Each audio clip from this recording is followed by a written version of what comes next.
Good morning, everyone. I'm Cindy Silva. I'm Chair of the California Seismic Safety Commission, and I'd like to welcome you to the October 12th, 2023 regular meeting of the Commission. I appreciate everyone who's in attendance in Sacramento and also those who are joining us virtually. We have a large agenda this morning and early into the afternoon, so we will get right down to business. But I do want to mention that with everything going on in the world, it's almost like we've forgotten that both Morocco and Afghanistan have experienced devastating earthquakes in the last month. In fact, on September 8th, a 6.8 earthquake struck in the Atlas Mountains in Morocco. It basically, the estimated loss of life at this point is nearly 3,000 people, and approximately 50% of the buildings in the area that was affected have been flattened. Then less than a month later in Afghanistan, a 6.3 magnitude earthquake followed by 8 strong aftershocks basically jolted a very hard to reach area of that country near Herat. And again, the loss of life is estimated roughly to be 3,000 people. And at least 20 villages are completely flattened. And we're going to start this morning's meeting by inviting our commission member, Kit Miyamoto, to give us a little bit of an update on what's been happening around the world seismically. Commissioner Miyamoto, are you with us this morning?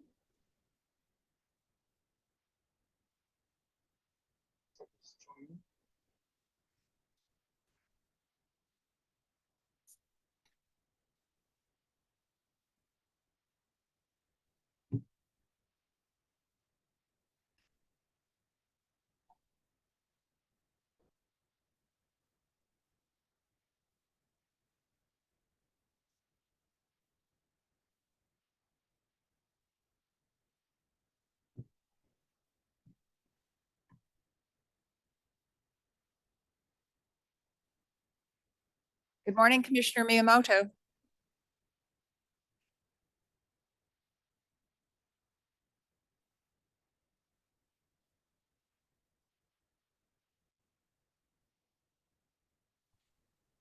Hello, can you hear me? Yes, Excellent. good morning. Good. I know you're Thank going you. to give us a short on what's been happening around the world. Sure. Yeah. You want me to do that right now? Please. Okay. All right. So I just 5 minutes. Let me see. Let me things on. Okay. I just give you a quick update on the 5 minutes go around the world from Morocco to Afghanistan. I just came back. So Morocco, there was an earthquake about maybe 4 weeks ago, and Afghanistan's about this week. And these are happening in a remote area of those countries and affected at essentially villages. But I'm talking about the, affecting each country, affecting about 500,000 people each. And I killed about the 2,000 to 3,000 people. And especially in Afghanistan, destroyed about the 80 to 90% of the villages of that particular area. And those both places are very remote, take hours to get to. So it's very, it's very difficult to kind of provide any humanitarian assistance and stuff like that. But I think that looking those places, what take away from California here is that I think obviously fast responses are really critical, which I think OES now the agency can do a great job in the theme of that. But recovery process of it, how actually the make the fast recovery, not just by the money from a government or international help, but locally. How can that actually activate the local available funding to get going? I think that's a really, really critical part of it. Without it, recovery process go slow, and especially at the remote rural settings, then you're going to see the depopulation or other things happens there. That's true in California too. So that's basically a quick takeaway of that, just let you know. And if you have any kind of questions or comments, I can answer. Thank you very much. Anyone have questions from the commission of Commissioner Miyamoto about what's been happening in Afghanistan and Morocco? Commissioner Nazura. Good morning. Thank you so much for all that you do going overseas when people are experiencing their worst nightmares. With regard to both the Morocco and the Afghanistan, we know that a lot of buildings were decimated. What are the people doing for short-term housing in these circumstances? So it's actually a different question. I mean, Afghanistan is much dire because temperatures are extreme. You know, by early December, they're gonna be reaching to -10 to -20 Celsius sometimes, and really windy in that particular area affected by. So the typical tents, structure, which would be provided by United Nations and stuff like that, it's not good enough. So we actually come up to improvise idea. They have a technology or methods called bunker building, which they built during the war. Essentially, they dig down to the earth for about 2 meters, and they built the clay wall for 1 meter high, with some clay wall roof over that. And that's actually fairly seismic safe, and we actually did a simulation of that thing.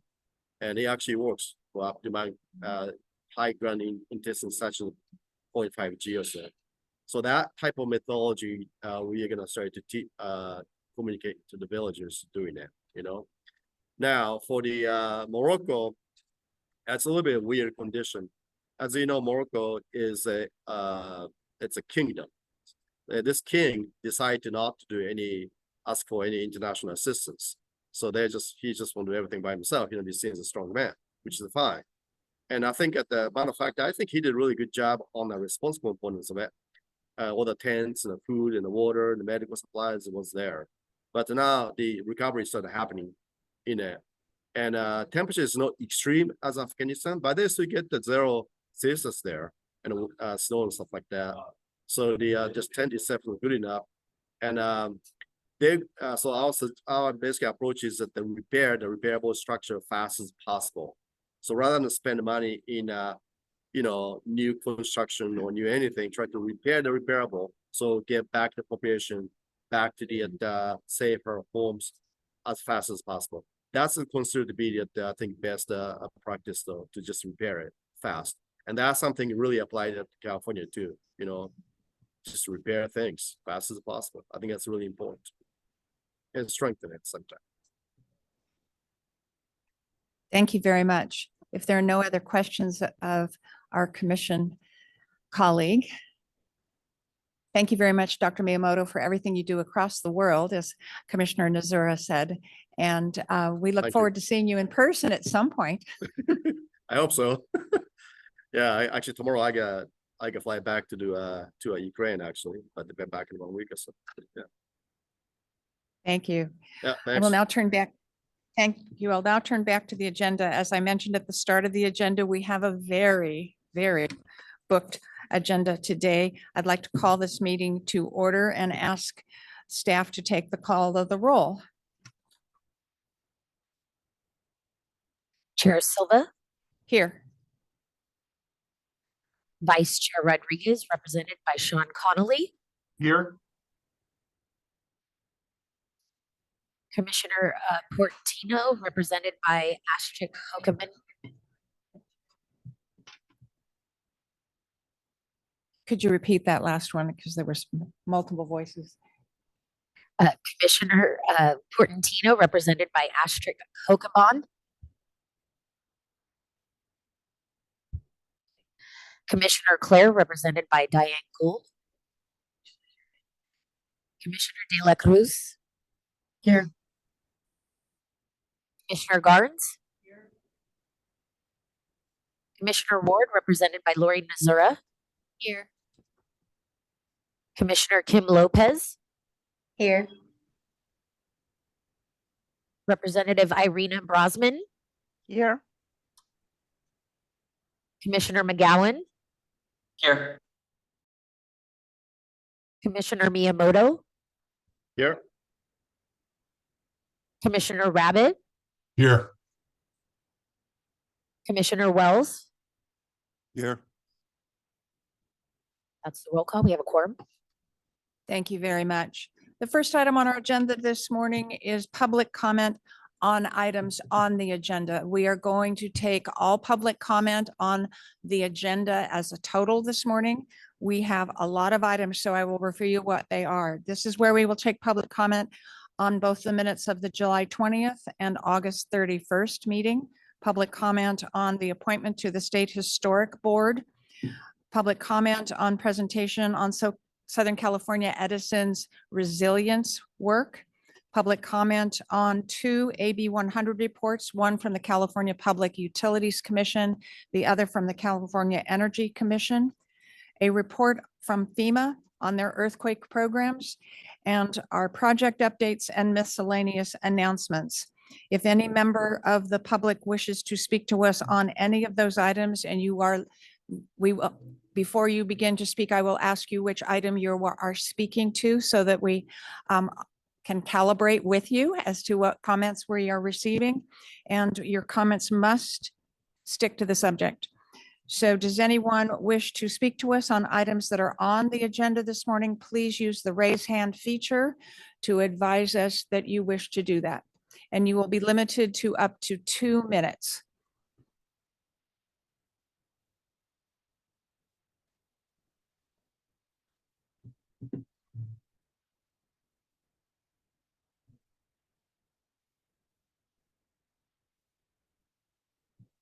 I don't see any raised hands, therefore I'm closing public comment on items on the agenda. Next item on the agenda is the minutes of our July 20th, 2023 and August 31, 2023 meetings. Do any members of the commission have comments or corrections on those minutes? For those of you that are remote and joining us on Zoom, commissioners and representatives, please be sure to use the raised hand feature because we have a very active audience today. So we can't necessarily see you on screen. I don't see any raised hands with comments. Any commissioners or representatives in the room have comments? I will entertain a motion to approve both sets of minutes individually. Okay, I will take a motion to approve the July 20th, 2023 minutes. So moved. Second by Rabbit. We have a motion by Representative Nazura and a second by Commissioner Rabbit to approve the July 2023 minutes. Do we need a roll call vote? Please take the roll call vote. Chair Silva, Aye. Vice Chair Rodriguez, represented by Sean Connolly, Aye. Commissioner Portantino, represented by Astrid Hokoban, Commissioner Claire, represented by Diane Gould, Commissioner Garnes, Commissioner De La Cruz, Aye. Commissioner Ward, represented by Lori Nazura, Aye. Commissioner Kim Lopez, Aye. Representative Irina Brosman, Aye.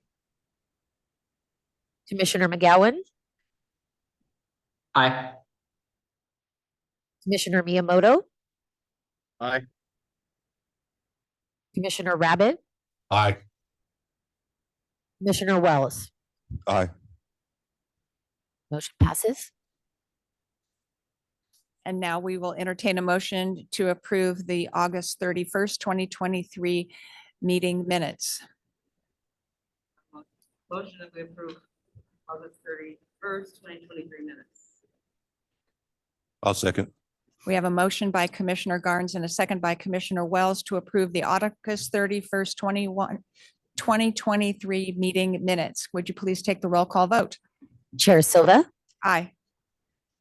Vice Chair Rodriguez, represented by Sean Connolly, Aye. Commissioner Portantino, represented by Astrid Hokoban, Commissioner Claire, represented by Diane Gould,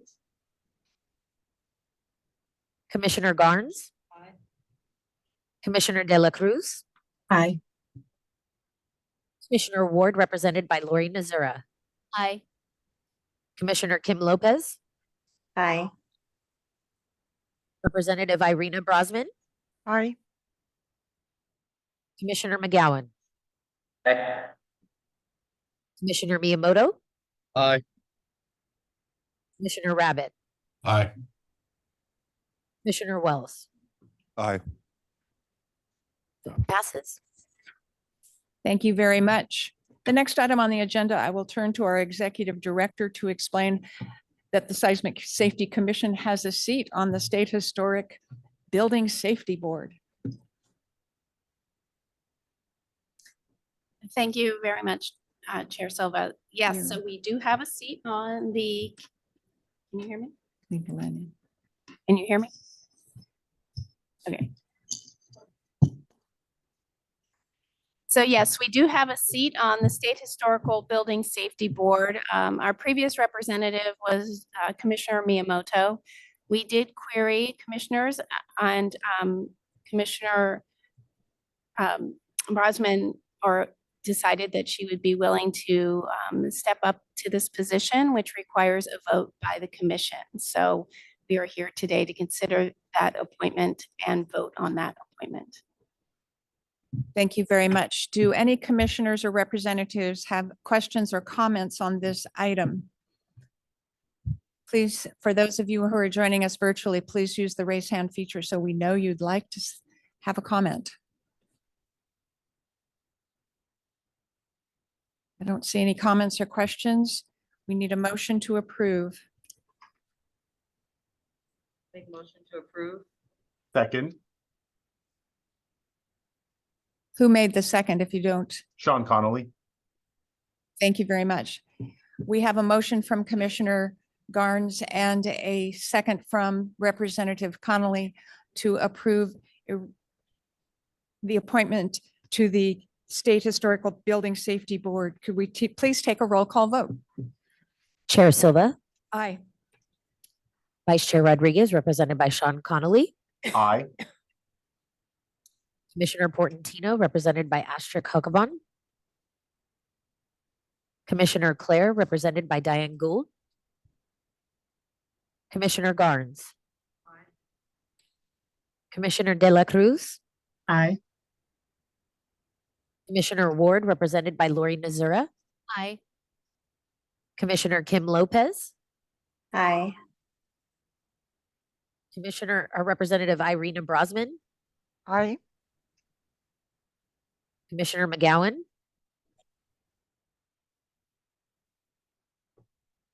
Commissioner Miyamoto, Aye.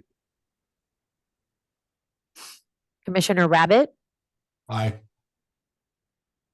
Commissioner Wells. Aye. Vote passes. So were you able to record Commissioner McGowan's vote? I did not, I didn't hear it. Did he say? Commissioner McGowan, your micro, there you go. Say aye. Aye. Thank you. Thank you. Next item on the agenda is a presentation by Dr. Ken Hudnut from SoCal Edison, and he's going to give us a presentation on what they are doing at SoCal Edison regarding seismic resiliency. And looking forward to hearing from you. Glad you could join us.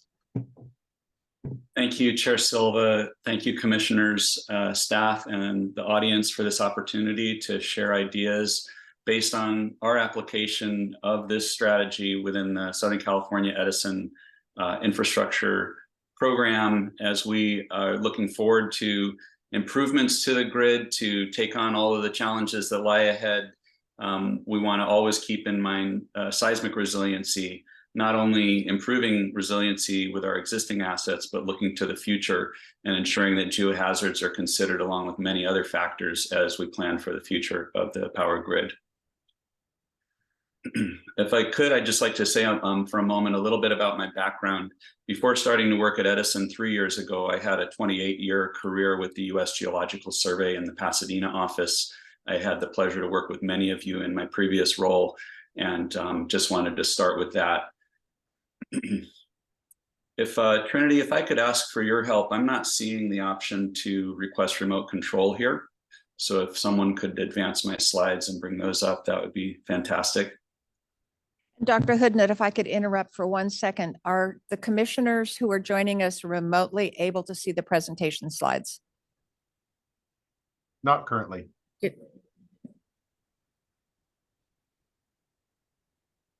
Well, I'll start by saying So Dr. Hoodnett, let's just wait while we look at a technical question of how to make the presentation slides visible. I think all everyone is seeing is basically a picture of the room. As interesting as that is for all of you. Hello, nice to see you all. I'm sure you'd like to see the slides.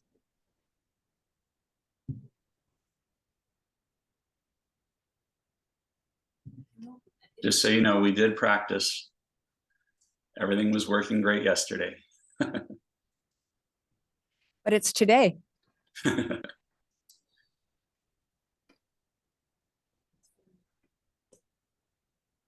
As we like to say in the earthquake business, the big one could be any day now, including could be today. So good point. That was yesterday. This is today. You know what? You got to go to view up in the right corner. There we go. Thank you. Yep, that did it. Thanks for your patience, Dr. Hoodnett. Oh, now it's letting me request remote control. I'll go ahead and do that.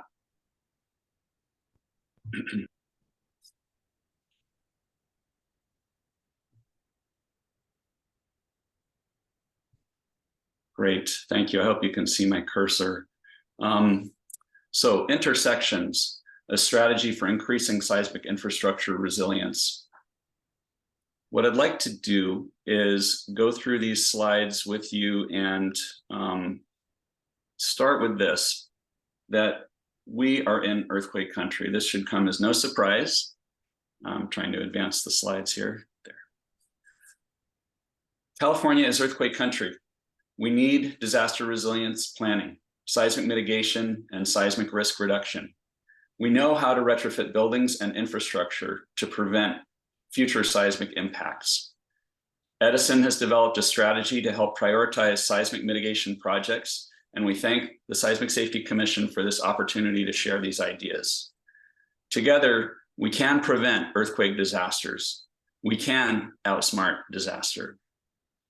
The Northridge earthquake of January 17th, 1994, you see here, resulted in significant damage to the community's infrastructure, including streets, water lines, gas pipelines, and power transmission and distribution systems, as seen all together in this one photo. It killed over 60 people and injured over 9,000. It traumatized and inflicted human suffering among the many survivors of violent to shaking across Los Angeles and caused over $20 billion in damage. The Northridge and also Loma Prieta earthquakes, however, were not big ones. They were indirect hits, not hard urban hits, but we know we need to expect urban hits in the future from earthquakes magnitude 6 and up in California. But my message today is one of hope. Teamwork between earthquake engineers, scientists, and communities they serve can be highly effective at reducing existing risks and planning for wise future investment that takes into account seismic and other geohazards, along with other key factors.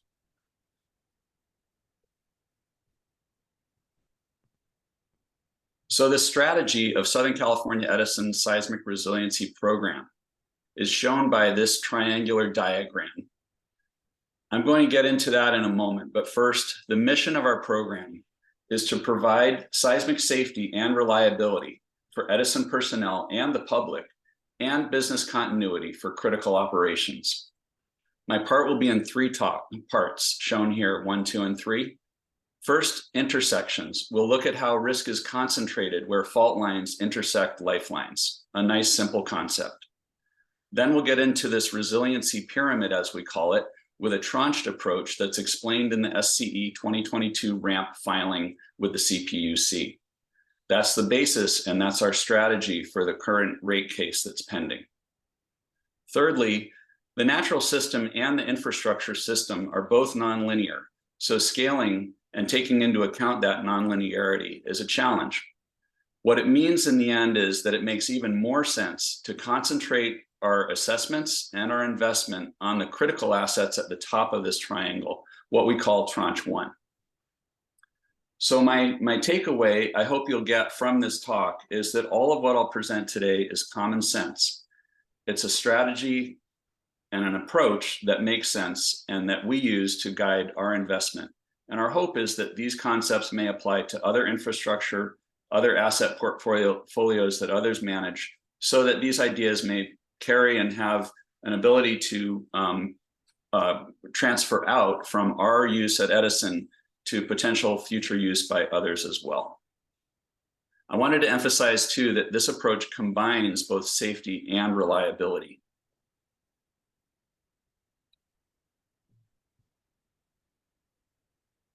What has Edison accomplished so far with the seismic resiliency program?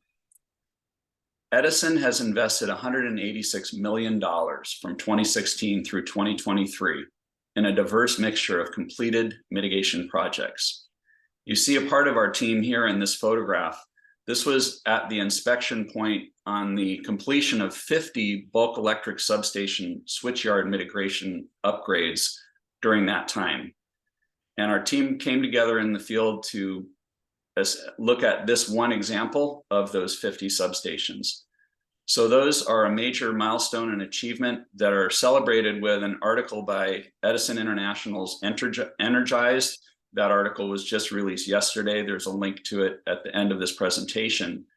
But I would encourage you to read that, and you'll hear from quotes from people in this photograph, including Jill Anderson, our EVP of operations, who oversaw all of this work, and Tony Stone in the middle front, who led the effort for our electric work stream.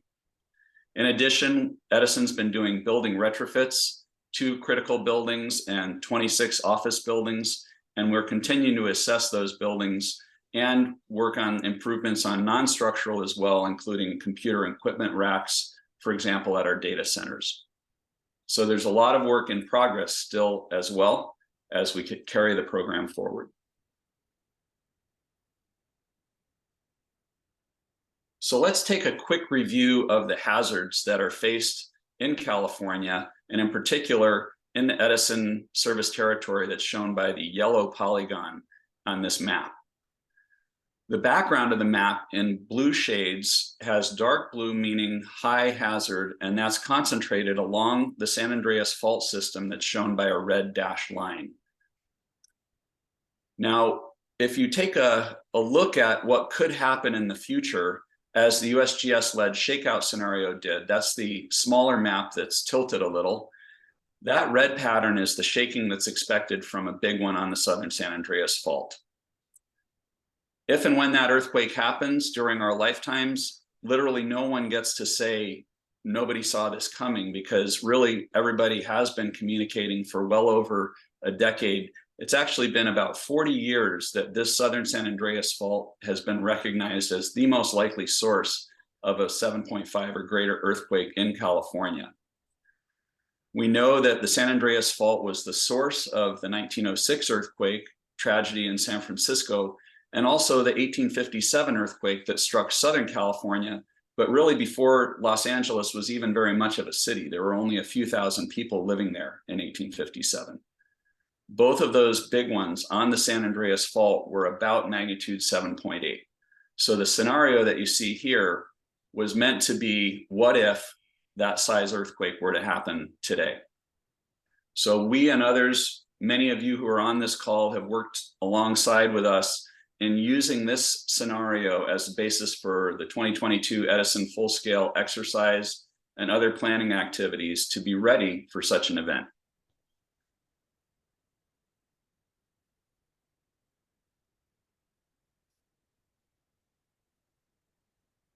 So the Edison strategy takes into account both a probabilistic approach, which considers really all possible earthquakes, and a more specific multi-scenario approach that looks like at events like the one we just looked at there, and many other scenarios on the other faults. This map shows that it's not only the San Andreas fault, again shown by a red dash line here, but the many other faults in the Southern California region that we need to take into account and be ready for earthquakes on these other faults as well. You see the red stars here show the Ridgecrest sequence of 2019, the 6.4 followed by the 7.1. And many of you will have felt both of those earthquakes because they were felt far and wide throughout the region. So that's an example of the Eastern California shear zone activity, and a couple of the other big historical events were in remote areas in 1992, 1999 on that same fault system. So we need to keep in mind that we can have larger events on secondary faults and also even in the LA Basin. Shown here, we have the Pointed Hills Thrust labeled, as well as Palos Verdes, Newport Inglewood, and Elsinore faults. And these white polygons are showing you other risk concentrations in the downtown LA area and in the port complex area.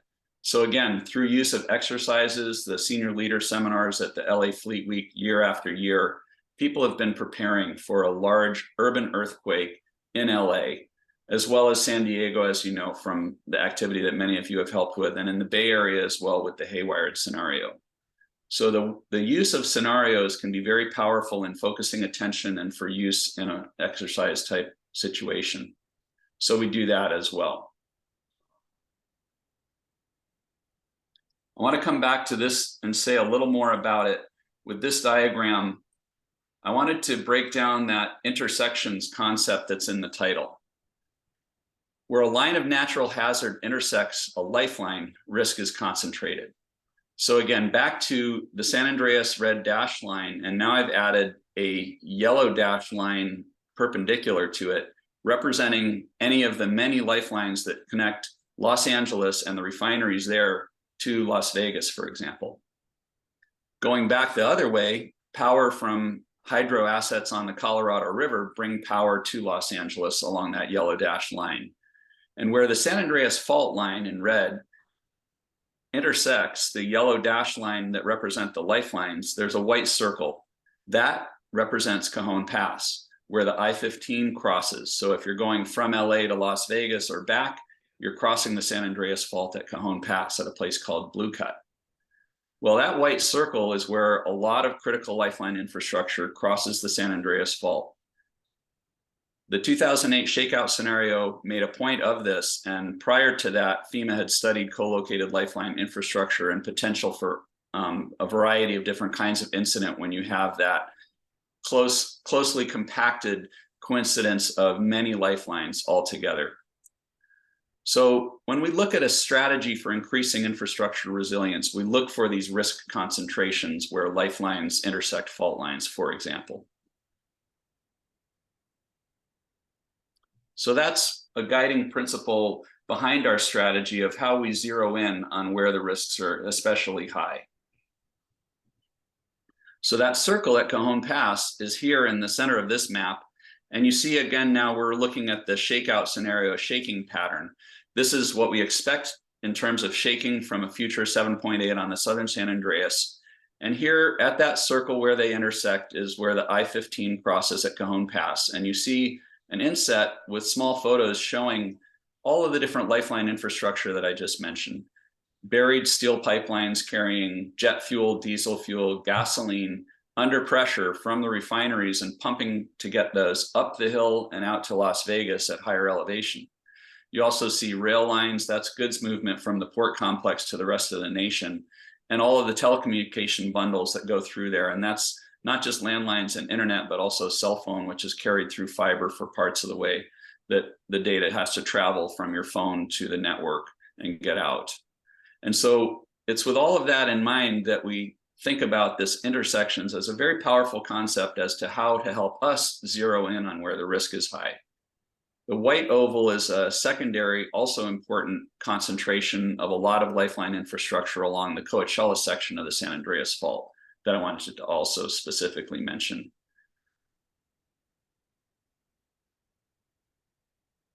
These photos show you examples from past earthquakes of the kinds of disruption that occurs from surface fault rupture and also the disruption to lifelines. In the interest of time, I'm going to keep moving and show you, as I said, we have a wonderful example of how when engineers, earthquake engineers and earth scientists work together as a team, we can accomplish great things. And here is probably the best, it is the best example ever of lifeline infrastructure resilience. This comes from the Trans-Alaska Pipeline. This pipeline, in order to be constructed, it had to engineer for and account for future slip in an earthquake on the Denali Fault.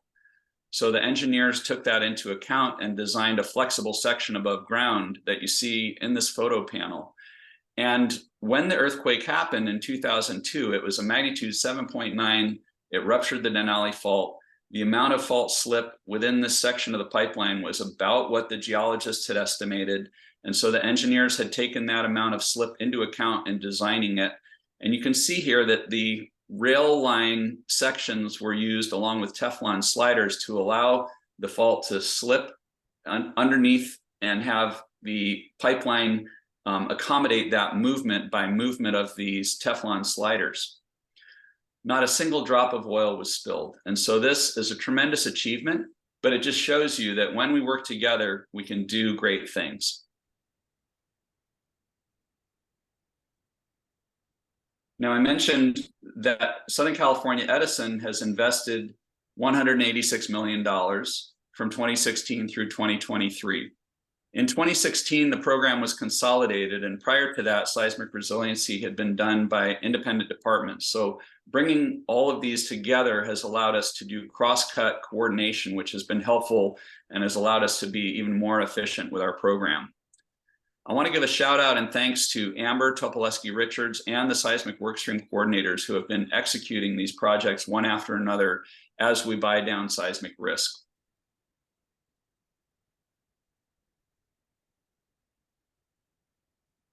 And I promised I would come back to this diagram showing the SCE seismic resiliency pyramid, which is really the basic fundamental part of our strategy that's explained in the 2022 SCE ramp. So again, I mentioned that this combines safety and reliability, and it is intended to overall reduce the potential for damage from future earthquakes, whether they be catastrophic, severe, or moderate. But the overall approach is to categorize our assets as the most critical at the top in Tranche 1, next most critical in Tranche 2, and then highly important assets in Tranche 3. So altogether, Tranche 1, 2, and 3, Edison has 1,266 critical assets that we consider and that we've been out assessing already. Now, we also keep in mind the base of the pyramid, and for Edison, that means the transmission corridor infrastructure, like what we call the lattice towers, of which Edison has over 21,000 over many miles and miles of transmission corridors, as you well know. But we also keep in mind at the top of Tranche 1, I'll give an example, but this is like data centers, operational centers. Our next most critical assets includes our service centers, where we have our bucket trucks and personnel that go out to make repairs across the whole service territory. I wanted to say right here that the overall point of all of this, the intersections, identifying and zeroing in where risk is high, and this tranched approach and our strategy is all about prioritizing projects. We don't have infinite money. We need to prioritize so that we can make those decisions about which projects to do next, and then line them up and do the next one after that and the next one after that. And we need to do that in a way that's optimized, efficient, and takes into account benefit costs. So we're always balancing against affordability with our program. So that's where this strategy comes in and why it's important for us. The overall point of all of this is when we have a big earthquake, people are going to want to turn that light switch and have the lights come on. So we're trying to get the lights back on sooner in the event of a widespread outage. So the top of Tranche 1 example is shown here. This is just a generic data center, these photos from Google and another source showing what a data center is like, generally speaking. Edison has data centers, as do other utilities that operate critical lifeline infrastructure. And these tend to house many essential and critical applications, as we call them. So these are buildings that are at the top of Tranche 1 for all these reasons. These are places where risk is relatively concentrated, and we can assess the hazard at these sites, and we can do a good job of assessing the hazard and designing for expected shaking and future earthquakes. So here we do targeted assessments that are relatively straightforward, and we tend to also invest heavily in these tranche one assets. And that makes sense. Even though it's a larger spend, we can benefit cost analyze that all day and find the same answer, that it just makes sense to keep investing in these critical facilities. Now, I mentioned about the base of the pyramid and lattice towers like you see here. The image on the right is from an Edison tower that had the fault rupture go between with 2 legs on either side in the 1992 Landers earthquake. Fascinating and true is that the power kept flowing through that transmission line without interruption. So although there was damage, the tower adapted and adjusted without collapsing. And so the line was still in service after the earthquake. A similar thing happened in Turkey, February of this year. The yellow dashed line passes through similarly 2 legs on either side of a similar lattice tower. And in this case, we don't know whether transmission service continued, but we think that it did. And in general, the Turkey-Syria earthquake sequence from early this year, it did disrupt the power grid there, especially in the cities that were very hard hit by the shaking. But also, within a few days, we know that the power grid had essentially resumed regional service, which is a testament to the power of good engineering in that case. So we look to global examples of where there have been grid failures, problems with transformers coming unseated from their anchorage and so forth. And we take into account all of that worldwide experience with what works and what fails in earthquakes.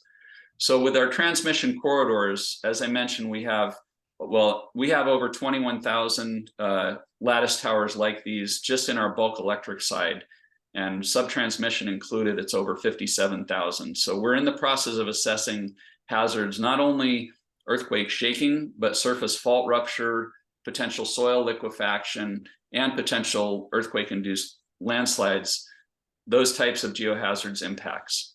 So we do all of that. And when it comes to our transmission corridors, that's a different type of assessment where we're looking at many assets distributed along a line, as opposed to the data centers where the risk is concentrated. Now, in all of these cases, I'm going to skim through this, but just say we can develop alternatives. We can figure out ways to reduce risk that are not entirely defined by what I've given you in this short presentation here today. But I did want to at least go through these basics and explain our overall strategy. So the bottom line of this presentation, SCE's strategy makes sense and it justifies the expense. We know that by investing now that we're going to gain the benefit of minimized outages in the case of future earthquakes, minimize serious injuries and fatalities, minimize repair cost, more immediate occupancy performance objectives met as we go through and mitigate and reduce seismic risk at our critical facilities. We reduce direct safety risks, such as the potential collapse of buildings, that's on the structural side. We also assess and mitigate for potential dislodging or toppling of objects, that's non-structural. We also look at the systems that support operations in our buildings.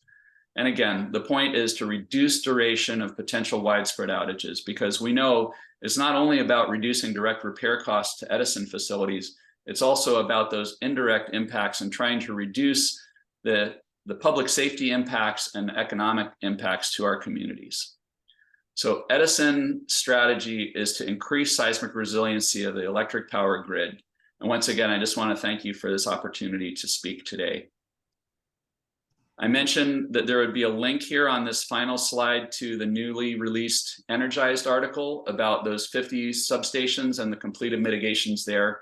And you see here also a link to the 2022 SCE ramp filing with the CPUC that I mentioned. And this explains the strategy in more detail. With that, I hope I've allowed time for questions from the commissioners. Thank you. Thank you so much, Dr. Hudnut. We definitely have time for questions, and I'm sure there are quite a few. I'm going to start with commissioners and representatives who are here at Cal OES. Who has questions? It was a lot of, well, I'll start with a question. I'm not going to ask you any technical questions about what you were doing, but Southern California Edison is an electric utility. There is a companion SoCal Gas in that Southern California region, plus there's Pacific Gas and Electric, San Diego Gas and Electric. Do you think those energy utilities are following this same path and pattern in terms of their resiliency work? We have been discussing it. We call meetings of that type benchmarking meetings with our counterpart IOUs to the north and south, so PG&E and SDG&E. We work closely with them and also with SoCal Gas. So the best example I can give is that during the 2022 full-scale exercise that I mentioned, Edison led that effort to pull together our many partners throughout the region and to address interdependencies, as we call it. This has been a long-term effort that many of you have participated in along with us. Commissioner McGowan, for example, and other counties, as are called operational areas. So Edison, I neglected to mention it, but Edison has an emergency operations center and over 800 qualified employees who can serve on IMTs and do what we call incident command system response. And we do that together. We train as we fight, and we do exercises. So that 2022 full scale, part of the lead up to it was Edison convened a workshop where we brought together top engineers and other leaders from all of our counterpart IOUs and SoCal Gas and the telecom providers. And the owner operators sat together in a room and talked with Edison leadership about how can we work together in blue sky conditions to plan for gray sky, or worse yet, black sky conditions, and to be ready for an incident and to be able to respond more effectively as a team. Because we know that these risks are shared, and we know that these concepts made sense for Edison, but this meeting and our presentation here today was about trying to get the word out so that others who are receptive to hearing what we're doing may take that into account as they move forward with their own programs. I do believe that these are such basic common sense ideas that I presented that probably they are ingrained in the approaches that others have been taking. What I'm hoping is that by simplifying and crystallizing these thoughts, that it may make it more clear as to how others could easily adopt these strategies too. So the communications companies are involved with you as well in this work, or doing similar types of work? Yes, in that regional roundtable, as we called it in mid-2022, we had participation from all of the big telecom providers in that meeting as well, and also Caltrans and some of the other big owner operators in the region, LADWP. Thank you. Representative Nazora, and I do see your hand raised, Commissioner Lopez. Other commissioners or representatives, if you have questions or comments, please use the raised hand feature, because I'm not sure if we can see everyone's square here in the room.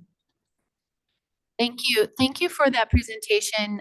Lori Najera from Cal OES, and thank you for inviting us when you do have your full-scale exercises. We greatly appreciate participation in those. Also would encourage you to include my continuity staff when you have those either roundtables or working groups. That would be very beneficial. Most of those folks also work in the State Operations Center in advanced planning. So it helps them to have that visibility. Plus, they're also my catastrophic planners. So they wear multiple hats. But that's not my question. I apologize in advance because this may have been on the slide that had the purple box, but my old eyes were couldn't read the small lettering. So you mentioned the Denali fault line, the Alaskan pipeline mitigation measures there, and in your work with the gas companies, are you aware of that same mitigation measure being a possibility over our Cajon Pass, or are there other mitigation measures that have been put in place since, you know, I'd say 2020 or 2018? Okay, thank you. Great questions. First, I want to just say that when we do our full-scale exercises and the lead-up activities to them, we do include Cal OES as best we can. We also are very pleased that Cal OES released the update to the Southern California Catastrophic Earthquake Plan last fall, and that was also useful to us during the 2022 full-scale. And Jun Kunishita has been a fantastic partner to Edison. And we also normally work through the CUEA at the SOC in case of a real world incident. And of course, Edison personnel do come up to the SOC to serve alongside all of you when we're in a major incident like the recent Hurricane Tropical Storm Hillary, which turned into a hurricane, as you all know. And I would just want to say one thing more on it is that when it comes to the State Operations Center and our contributing role and supporting role on the Lifeline infrastructure side, we're always happy to take suggestions and do more in that partnership. It's so important. So on the Trans-Alaska Pipeline, what I want to mention there is when the USGS led the shakeout scenario development in 2008, it became apparent at that time, and I think it had been apparent before, partly through Mike Mahoney at FEMA's presentation at the Caltech ERA meeting in late 2007, that the co-located lifelines at Cajon Pass were a major issue that we should develop some focus on. Subsequent to the release of the 08 and the catastrophic earthquake plan at the time that used that 7.8 scenario, there was a Cajon Pass task force that was effective in bringing groups together. And there was a lot of activity in terms of Southern California Lifelines coordination for many years, in part led by Southern California Edison. So that effort did get disrupted as a result of COVID, but the group was reconvened last year. This was done virtually, but we're open to working together. In particular, we want to thank Commissioner McGowan for his aid in restarting that effort along with Edison going forward. We think there's a lot of potential benefit in getting that going again, the Southern California Lifelines coordination. And so with regards to Trans-Alaska Pipeline, I am unaware of any similarly scaled and scoped types of mitigation projects on, for example, pipelines. The buried steel pipelines at Cajon Pass that I highlighted that are carrying liquid fuels from the LA refineries to Las Vegas. That issue was identified when I was working with others on the shakeout scenario. We called the owner operators of those lifelines. I think that more work could be done with regards to that, but that would be something for someone else to, I think, figure out how to make those connections and talk with them about what their mitigation strategies are. I know that they mentioned shutoff valves that are automated, and I believe that is a requirement, but I don't know the separation and distance between those at fault crossings in the region. That would be something, I think that would be a very productive discussion to have with regards to reducing seismic risks to the pipeline infrastructure. And I think, you could go down that long list and check one by one. I think when we have existing aging infrastructure, it's a matter of prioritization. So again, hopefully these strategies I presented will be helpful to others too. Commissioner Wells or Commissioner Garn, do you have questions or comments? I'm going to go to our virtual commissioners and representatives. Commissioner Lopez. Thank you. And thank you so much for that presentation. That was great. I wanted to understand how much of water and wastewater agencies were involved and engaged in the process. Thanks. Yes, I'll just mention that in my previous job at USGS, prior to COVID, there was a workshop held in Orange County where one of the federal employees who had a lead role in water and wastewater treatment, and I want to say that person was from EPA, came out, led that workshop, and that there was some subsequent activity surrounding that. Now, when it comes to the import water systems, Craig Davis, when he was at LADWP, was a very active proponent of coordination, and he held a workshop that I participated in, must have been, I guess, 2015, where MWD, DWR, and DWP came together to talk about the import water vulnerabilities, just using that 7.8 Southern San Andreas scenario again, but also talking more broadly about the vulnerabilities of the import water system. Those are well-recognized vulnerabilities, and I believe all of those agencies have identified ways that they could potentially mitigate to make the systems even more resilient to future earthquakes. And of course, there are other major proposals that have been floated for the Sacramento River Delta, for example. But these are big money projects, and it's going to take some firm resolve to pull together and invest in those big risk buy downs that need to be done. But it's everything from LADWP's Elizabeth Tunnel to other fault crossing infrastructure that's well known to the operating agencies. But I think that it's difficult to get up the funds to do big projects like this. These can be quite costly projects, but obviously very important, and better to do them before these future earthquakes occur. So I think I just would encourage that teamwork that I alluded to with regards to the Trans-Alaska Pipeline. I think what you'll find is that engineers and scientists are eager to work together and apply the best analytical capabilities and design problem solving to these problems, but it does take significant resources. So there's definitely also a political dimension to this of needing to secure the resources required to do these large mitigation projects that are so important. Just a quick follow-up question. Are you aware of any efforts that are where the different sectors are collaborating on these funding strategies? Because as you mentioned, these are quite large and costly. So are you aware of any efforts to get the parties together to perhaps go for funding jointly and get that political will? No, I think that's a great opportunity. I'm not aware of any. I think this forum, the California Seismic Safety Commission, has the potential to take a really important leading role in that area. Thank you. Other questions or comments from commissioners or commissioner representatives? Then I'm going to bring it back. And thank you, Dr. Hudnett, for being here. But more importantly, thank you for the work that you're doing with SoCal Edison and serving as a model and a guidepost on how we need to work together and collaborate on ensuring that our California infrastructure and that beyond California is resilient, and particularly during these unpredictable natural disasters. So thank you. Thanks again. The next item on our agenda is an AB 100 report from the California Public Utilities Commission. I know Mr. Cho and Mr. Bout are both on virtually. I'm going to take a 3-minute break and let everybody recalibrate, make sure all the systems are a go, and we will start in 3 minutes.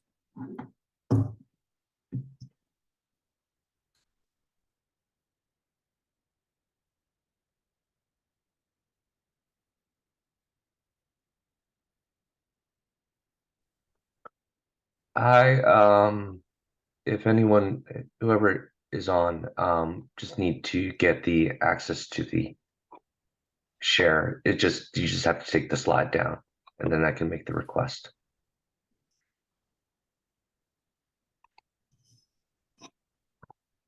Like I said, technical issues need to be resolved.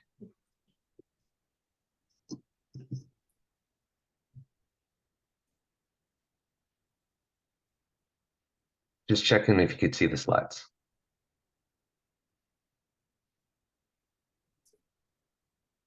Yes. Okay, thank you.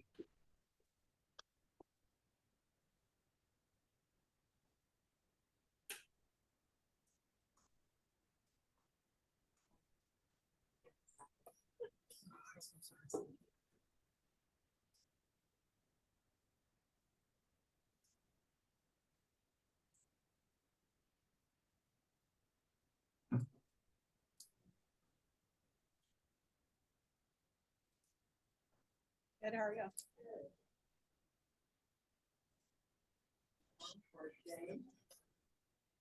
Yeah, I was gonna say, it's been a little cooler the past few days, but yeah.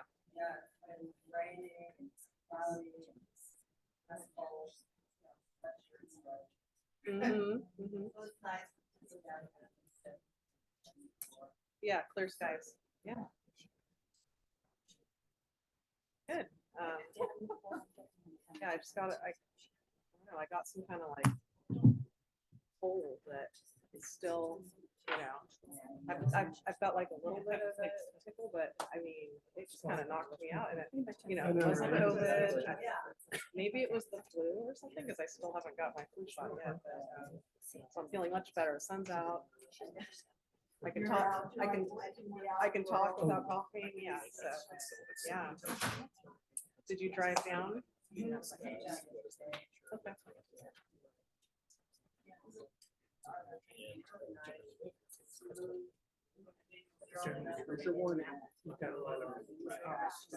Yeah, so there's this, generally the it's not common for anything. Mhm.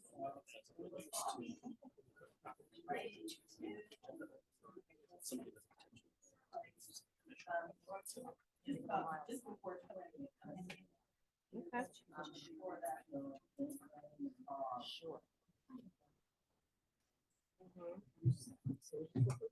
Yeah, I really enjoyed when we came up to your neck of the woods for the meeting. I don't think, the last time I'd driven by Clear Lake, I was very young, so I forgot how large it is. It's, yeah. Yeah. Everyone seems to be present and accounted for off of this list.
So I'm going to give a 2-minute warning for those commissioners and representatives who are joining us virtually to let you know we're coming back in 2 minutes.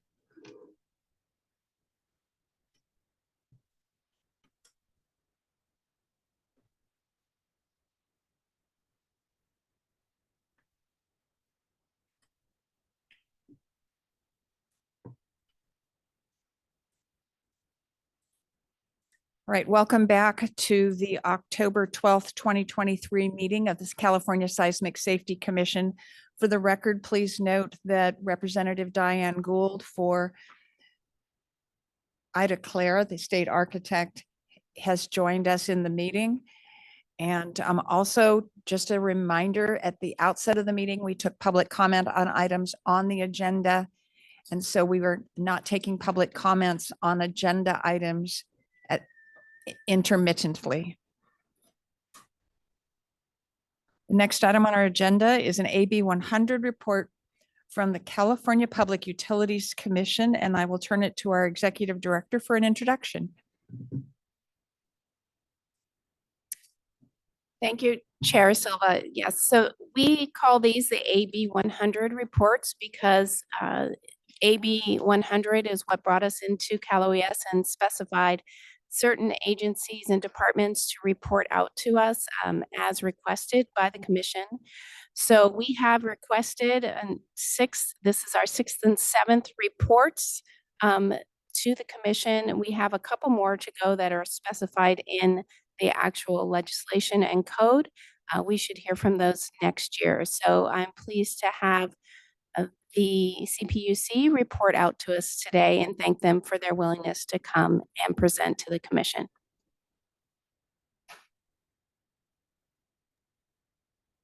Hi, my name is Jim Cho. I'm the program manager here at CPUC over the Security and Resilience branch, and with me is Dan Bout, who's the director of the division that my branch is in.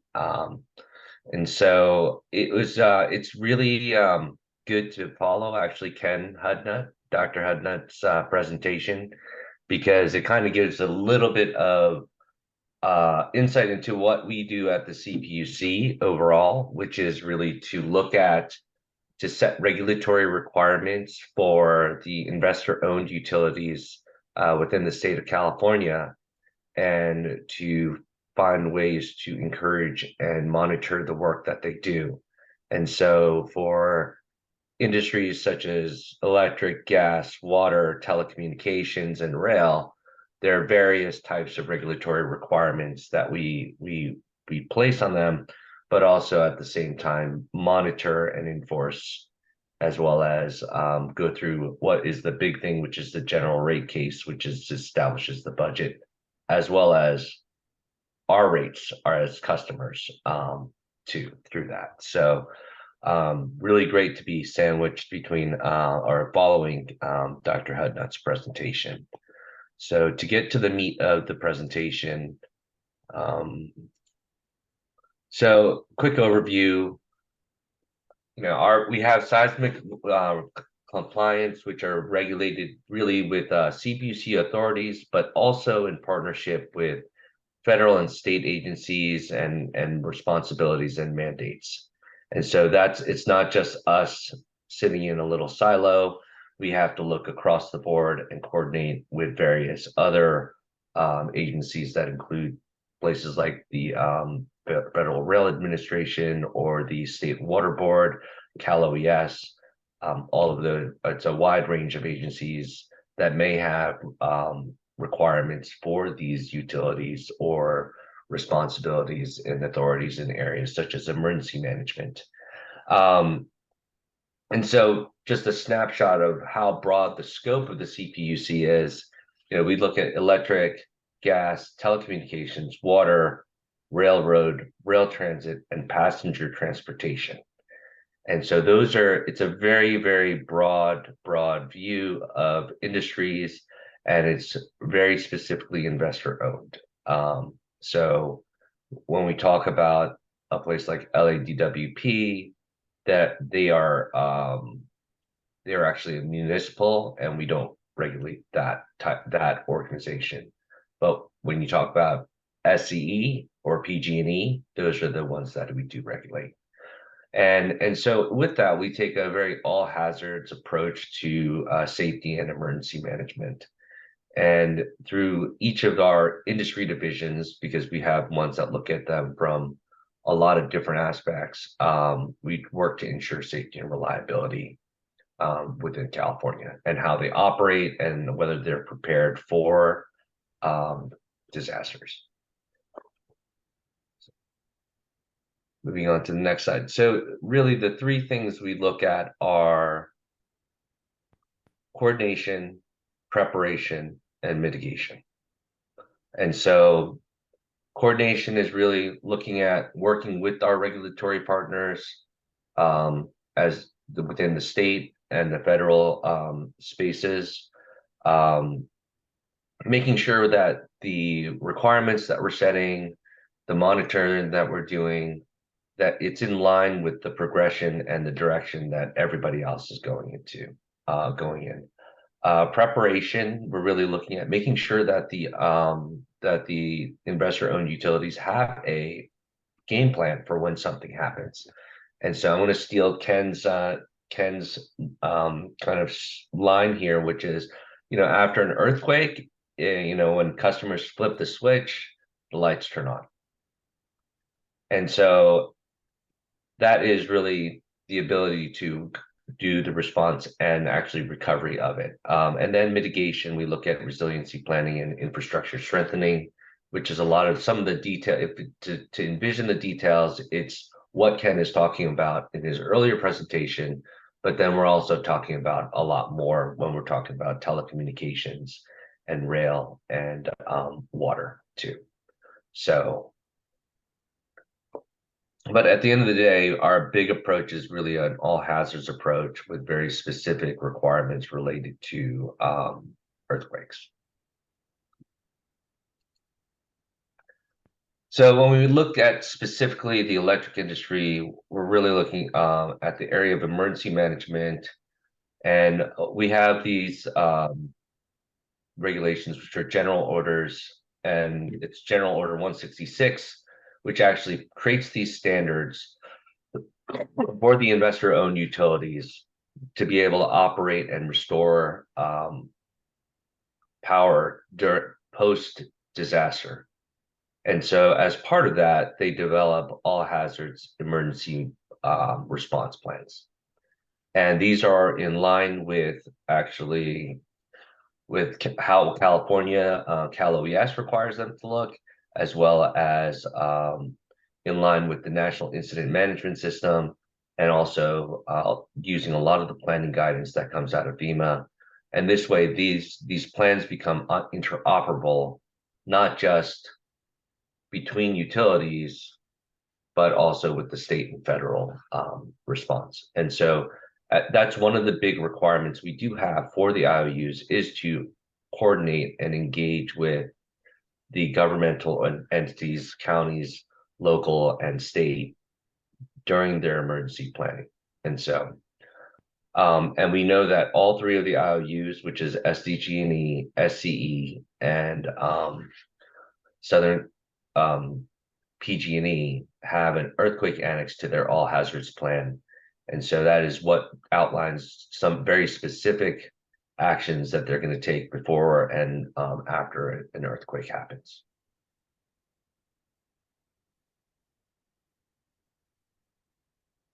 So moving on to the nuclear part of the electric industry, after AB 1632, CPUC established the independent peer review panel to review seismic studies at Diablo Canyon. And so this is once again an interagency state and all interagency group. So it involves the Coastal Commission, this commission, California Geological Survey, CEC, which is the Energy Commission, and then also including the County of San Luis Obispo. And so that group reviews the 13 seismic studies that have been submitted by PG&E, and these reports are available for review, and there should be a study that comes out later this year.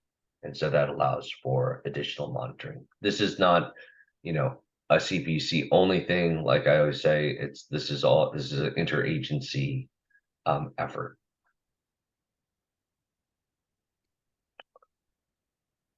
So on to natural gas. So we have a gas safety and reliability branch that ensures compliance with a general order, which requires sort of the design, construction, testing, and operation of gas and transmission and distribution piping systems. In addition to that, we look at the federal regulation of Part 192, which really looks at transmission integrity management programs, distribution integrity management programs, and storage and operation and maintenance plans. And so what happens with this group, with that branch, is that they conduct audits and construction inspections and programmatic reviews to ensure that gas operators are in compliance with that general order. And so one of the things that the Pipeline Safety Enhancement Plan requires is that they have to install remote controls and automated shutoff valves to improve safety. And that's in the case of an earthquake or any sort of disruption related to that would impact those pipelines. I'm going pretty quickly, so if there's any questions, feel free to. Actually, we'll have to do questions at the end, otherwise we're going to end up out of control. Okay, all right. And then moving on to rail, which is actually one of the kind of origins of the CPUC, is that each owner adopts track maintenance and engineering standards. And so post-earthquake, we have a rail safety division that goes out and checks in with the railroads and the rail transit agencies to see if there's any damages that has been identified, and then they monitor any remedial actions. And so one of the things that they also do is make sure that each of the rail operators have a sort of a track inspection manual and a set of activities that they're going to do based on their system. And actually follow those rules post earthquake. And so this is in relation, or I'm sorry, in coordination with a lot of the requirements that have been set by the Federal Railroad Administration too. So they're out looking at, the Rail Safety Division is always out looking at doing inspections for various things, but one of the things is the trigger is after a 5.0 magnitude earthquake. They go out and engage with the rail agencies. So moving on to communications, we're looking at wireless and wireline.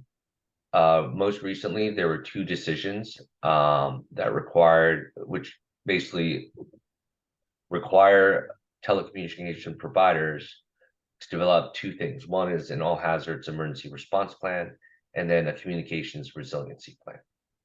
And so as part of that is their hazard analysis and looking into implementing 6 potential standards, like strategies for resiliency. One is to implement backup power for the duration of 72 hours, redundant communication networks, hardening of those networks, use of temporary facilities and backups, communication and coordination processes with the first responders and public utilities and the rest of the public, and then also establish preparedness plans for employees for continuity of operations.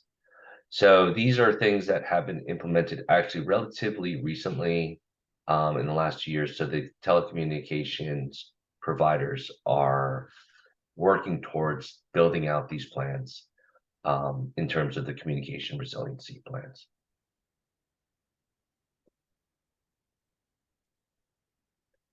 Okay, moving on to water. So in our regulation of water, we share that with the State Water Resources Control Board. There's about 89 investor-owned water utilities that serve probably about 6.8 million California. And so one of the things that we do is make sure that they comply with their vulnerability or assess their systems and then develop emergency response plans and so that they're ready if there's any issues with that. And they do hold exercises as a result of those types of things.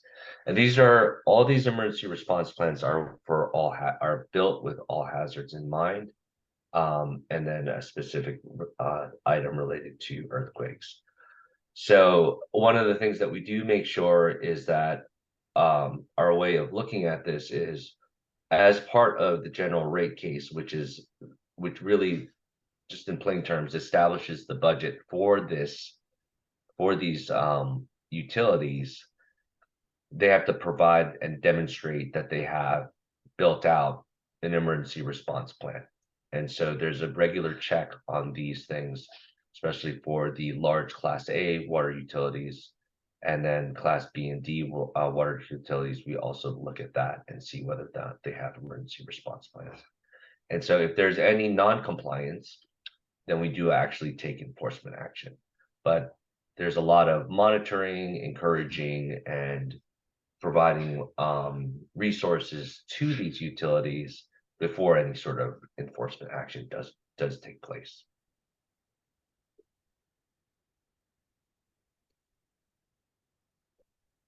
So one of the things is, we're not really the tip of the spear when it comes to the lights and sirens of emergency response to earthquakes.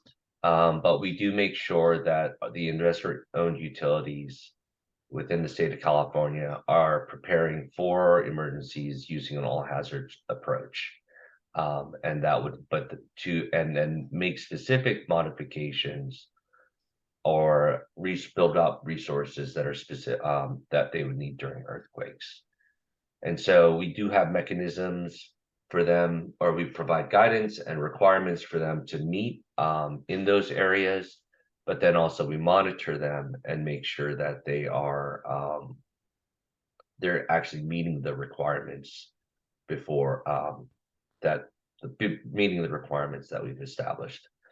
And then the other part is that we do work with a really wide range of local, state, and federal regulatory partners that monitor this compliance or establish various level requirements so that we're not overtapping or in conflict with any of the federal or other state agency requirements that would be required of the utilities. And so when we're looking to the future, we're really looking to really continue this monitoring of it, providing kind of preparedness seminars for the utilities so that they have the sort of the latest and greatest in terms of process and procedure of developing emergency response plans, looking at things that the latest and greatest as we talk about sort of seismic hazards, and that they're also unified in work with our regulatory partners to make sure we're unified in our shared regulation of the utilities. And so, but one of the big things that we're really looking to do this year is really go and refresh and reinforce and assess whether or not they are using the best available information on earthquake risk in their efforts before and during an earthquake for their planning and resiliency. So with that, I will leave it for any questions.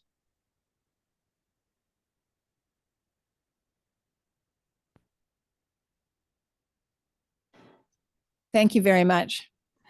Appreciate the presentation, and the scope and magnitude of the California Public Utilities Commission is immense, to say the least.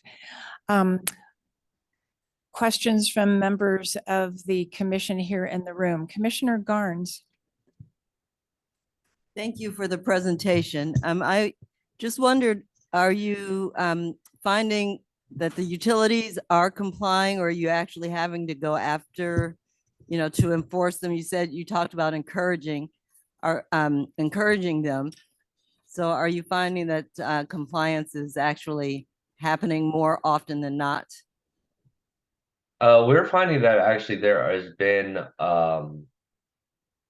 there's been very good compliance across the board. I think we have to just stay on top of them in terms of it. We're not looking, and I have brought the encouraging up because there's steps in our process. There's the monitoring, and then it's like, okay, well, if you're out of compliance, then there's the larger the next step of encouraging them to do it. And then when we really talk about enforcement, we're really talking about potential fines or anything like that. And that's really like a very, very, that's a very severe type of sort of the last step in the option of making sure we meet the mission.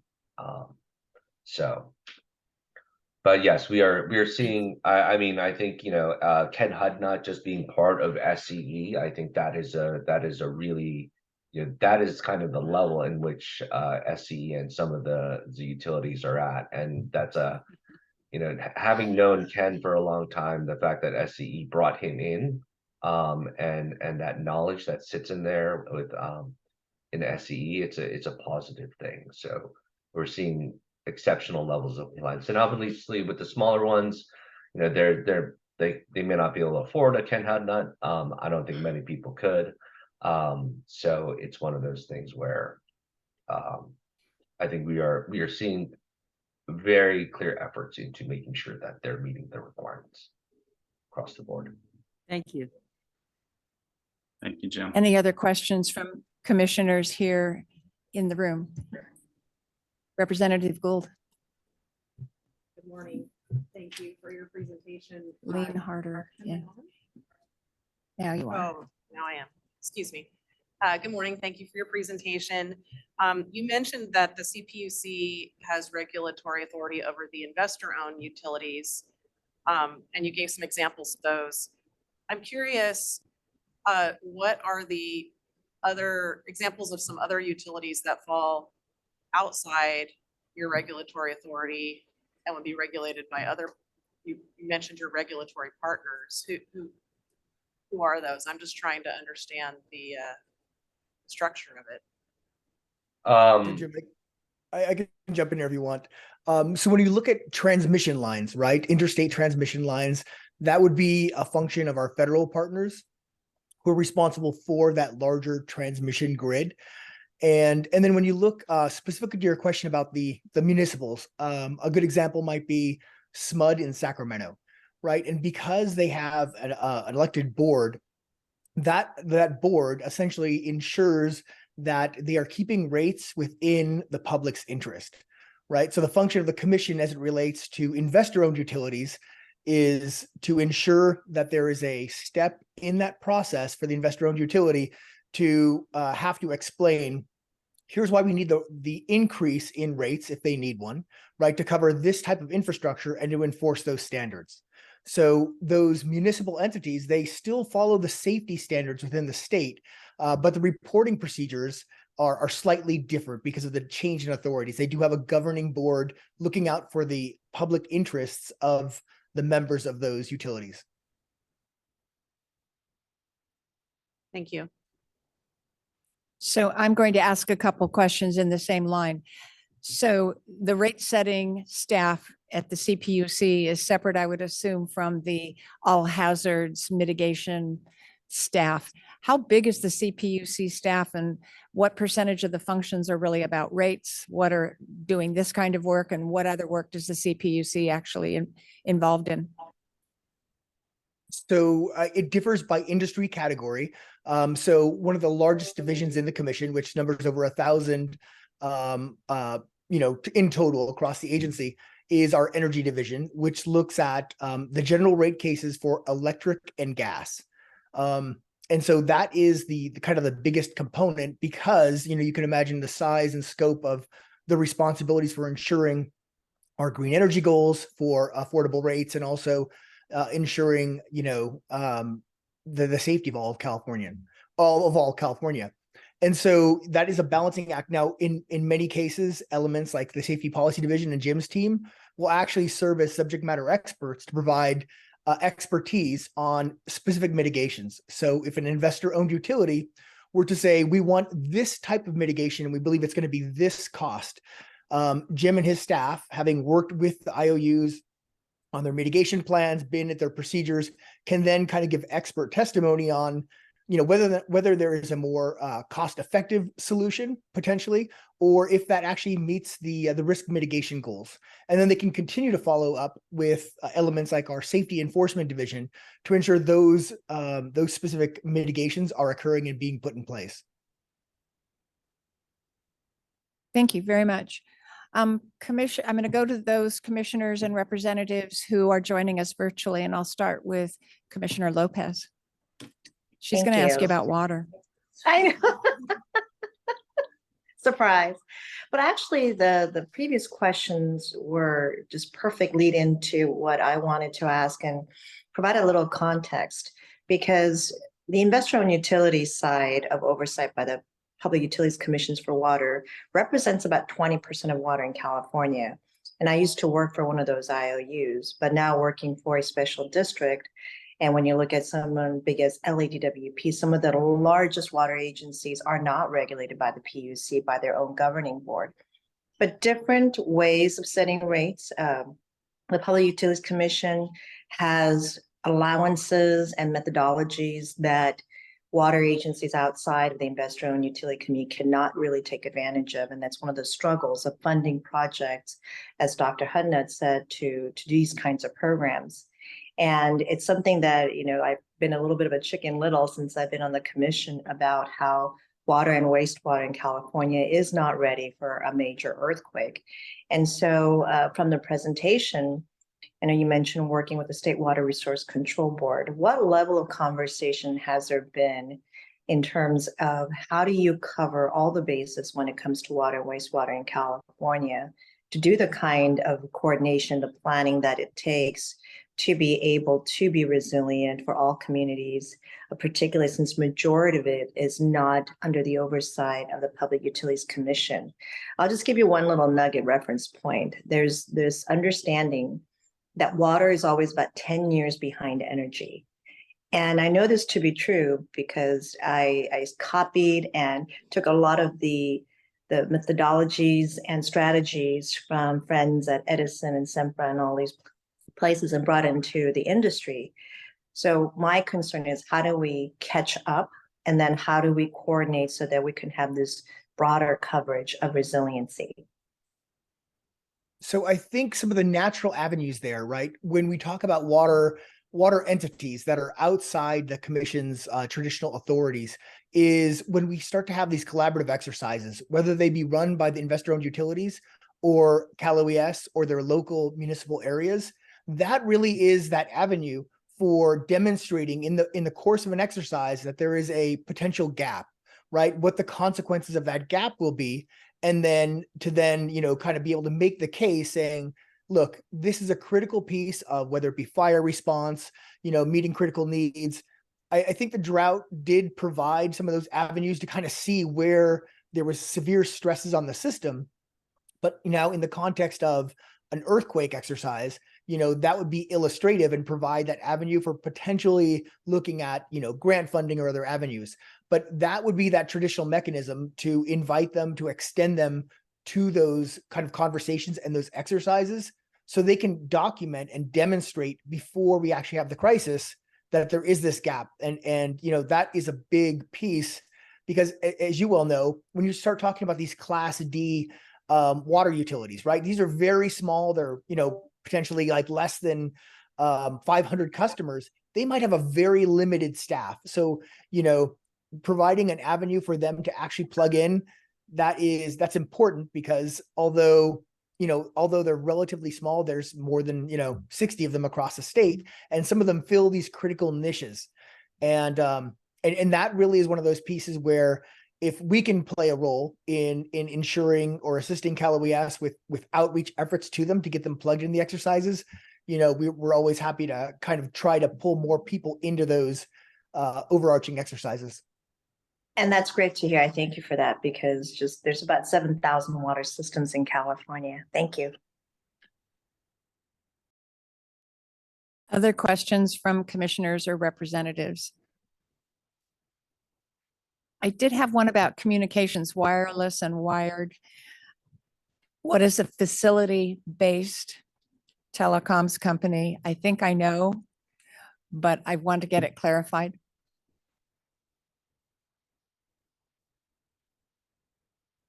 So the question was, what is a facilities-based telecom location? Or I apologize. Can you rephrase the question? So the presentation said that you have the authority over the facilities-based wireless and wireline companies. I was wondering what facilities-based means, or I could turn it into a commercial and say, I think non-facilities-based are the guys just buying time on someone else's infrastructure. Right. And another example that is outside our regulatory authorities would be the satellite providers, right? Iridium, who don't actually have platforms in the same manner that you would have with the wireless or elements that uses like switching stations and other elements. Okay, thank you. Any other questions or comments from our commissioners or representatives on the commission? I want to thank you both very much for being here today, and you have an amazing scope of work, and thank you for helping to take care of this on behalf of all of us in California. Thanks for the opportunity today. Thank you. Next, we do have a 15-minute break scheduled at this time. It is 10:40, and so we will reconvene at 10:55, giving all of our members an opportunity to take care of any intermittent business that has occurred since we started the meeting. So we will be back at 10:55.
It's 10:55. If everyone could return to their seats.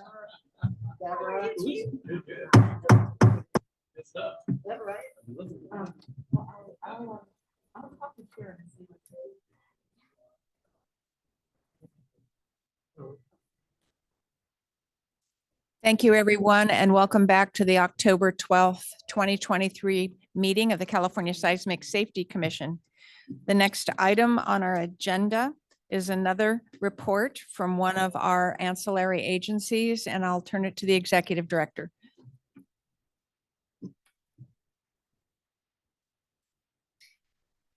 Thank you, Chair Silva. We had already introduced what AB 100 reports were about, but I'd like to remind you and bring to your attention that at these different commission meetings, we try to do a thematic theme. So we've brought together like issues and entities around the AB 100 requirements. So this meeting particularly is about infrastructure, and we're pleased to have the California Energy Commission join us today. You might have noticed in your packets that the reports are in draft. We are finalizing those now, and when they are final, they will be available on our website. For the Energy Commission, I'd like to ask you to please introduce all members of the California Energy Commission that are joining us online today before you start your reporting. And again, thank you so much for joining us. Good, welcome. I do think my supervisor, Brett Folks, is in the waiting room, if someone could let him in. But I am Mike Turner with the California Energy Commission, and Sean Anaya is here as well. Sean? Good morning, commissioners. My name is Sean Anaya. I'm also with the California Energy Commission within the Energy Research and Development Division. Thank you. My name is Brett Folks, and I am the Acting Safety and Reliability Branch Manager here in the STEP Division at the California Energy Commission. And I'm Peter Chen. I'm a supervisor in the Energy Research and Development Division at the CEC. That is everybody. Thank you. So can you go to the next slide, please? So as I said, I am Mike Turner from the California Energy Commission's Siting, Transmission, and Environmental Protection Division. We call it STEP. Also here, we talked about presenting with me will be Sean Anaya. He's from the Energy Research and Development Division, or ERDD. So thank you, commissioners, for allowing us to present a summary of our Assembly Bill 100, Seismic Safety and Earthquake Preparedness Activities Report. I'll present the material covered in the STEP division, and Sean will cover the material covered by his division. As you mentioned, Brett Folks and Peter Chen are here available for questions as well. Next slide. So the Warren-Alquist Act established the CEC in 1974 to respond to the energy crisis of the 1970s and the state's unsustainable growing demand for energy resources. The California legislature continues to amend the act to address pressing energy needs and issues. The CEC's Chief Counsel's Office publishes an updated version of the act annually. Today, the CEC is leading the state to a 100% clean energy future for all.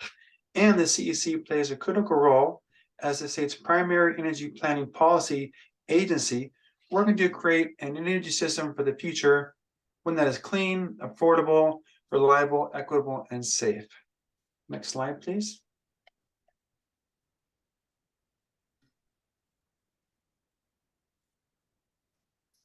Let's go to the, yep, there you go, thank you. So this report addresses a requirement in Assembly Bill 100 and has been prepared at the request of the Seismic Safety Commission. This report identifies the key activities and responsibilities conducted by the CEC for earthquake preparedness and seismic safety, and the value of these programs and services to the public, state, local, and tribal governments and businesses of California. Next slide, please.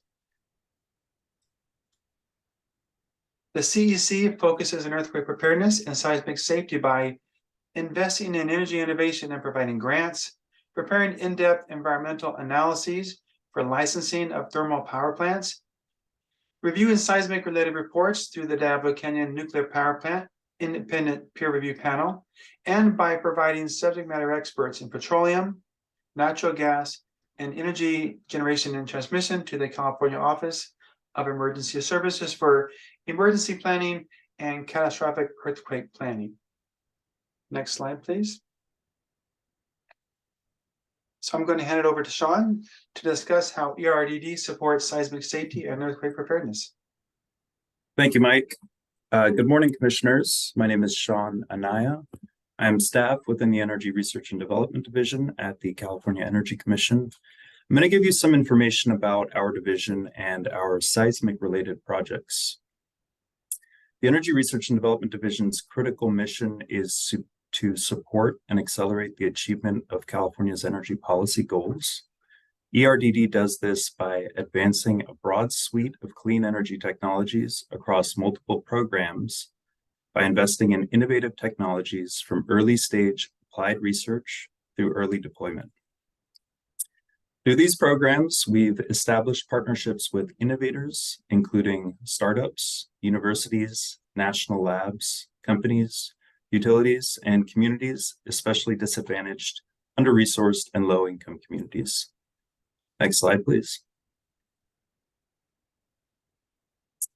The Gas Research and Development Program is one of the programs administered by the ERDD with California Public Utilities Commission oversight and has a $24 million annual budget funded through an investor-owned utility surcharge on natural gas consumption. The program funds research and development to support greater gas reliability, lower costs, and increased safety for Californians. The program supports state energy policy goals and focuses on areas not adequately addressed by competitive or regulated entities. Although many of the projects funded through the Gas R&D program are broad and diverse, we have funded some projects with a seismic connection. These projects are typically driven by the impact natural forces such as seismic risks have on gas infrastructure.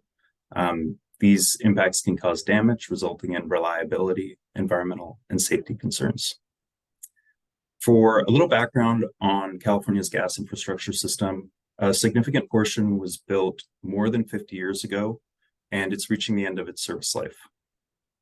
Current integrity management programs require in-person risk assessment patrol programs to identify potential risk factors, meaning leaks or ruptures may not be discovered until physical inspection occurs. So we found that advanced monitoring technologies and data analytics are really needed to assess the integrity of the gas system more efficiently.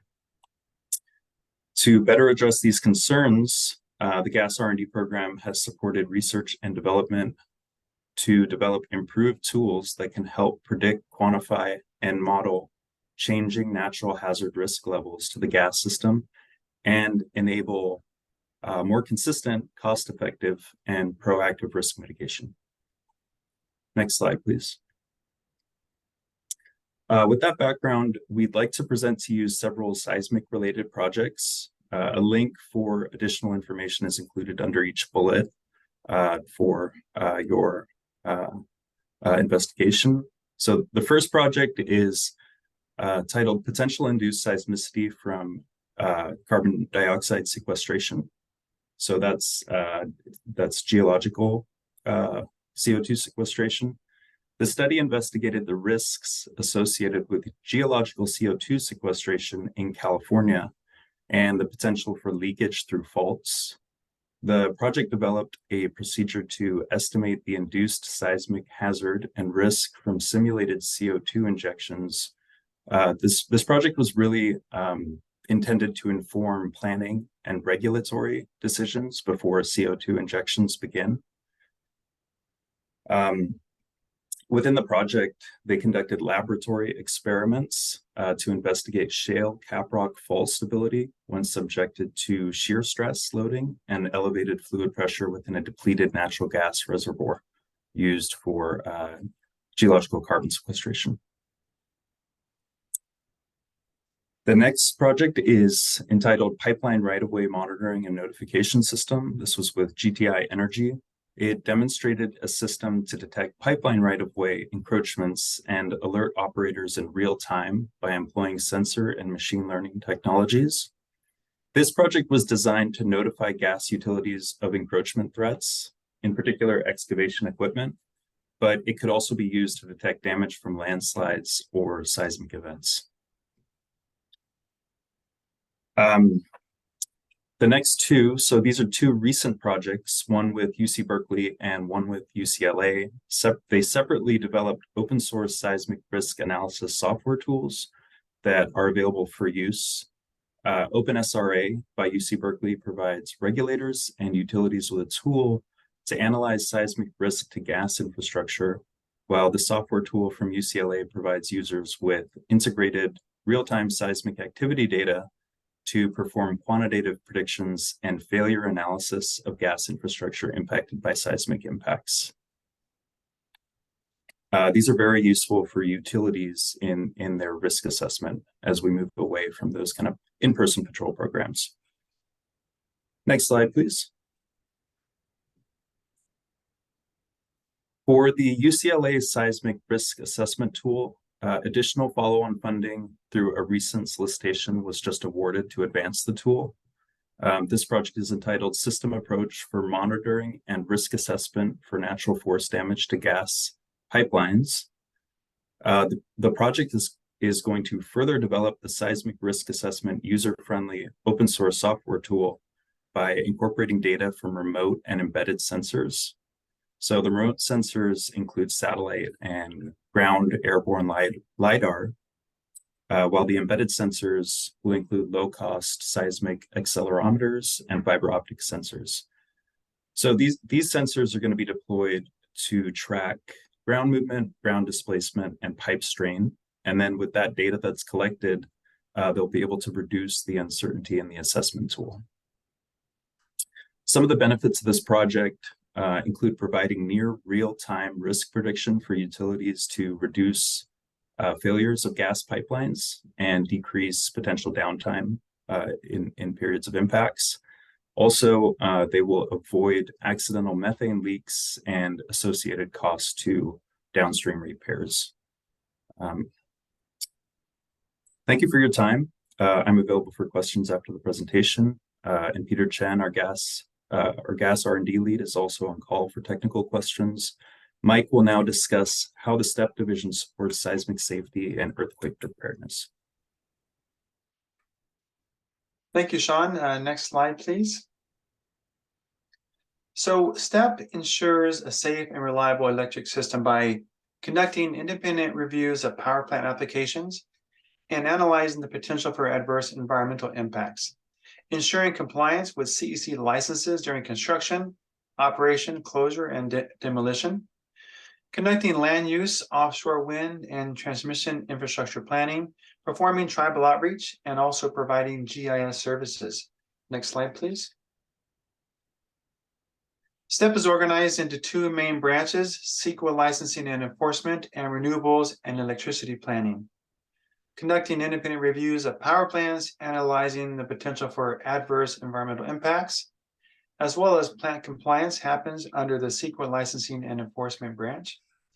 Whereas the renewables and electricity planning branch is CEC's Clean Energy Implementation Planning Program, with principal policy-making authority over the planning, development, and implementation of renewable portfolio standards, offshore wind energy development, and land use planning. Next slide. Our inspection and investigation team, they are our eyes and ears on the plants.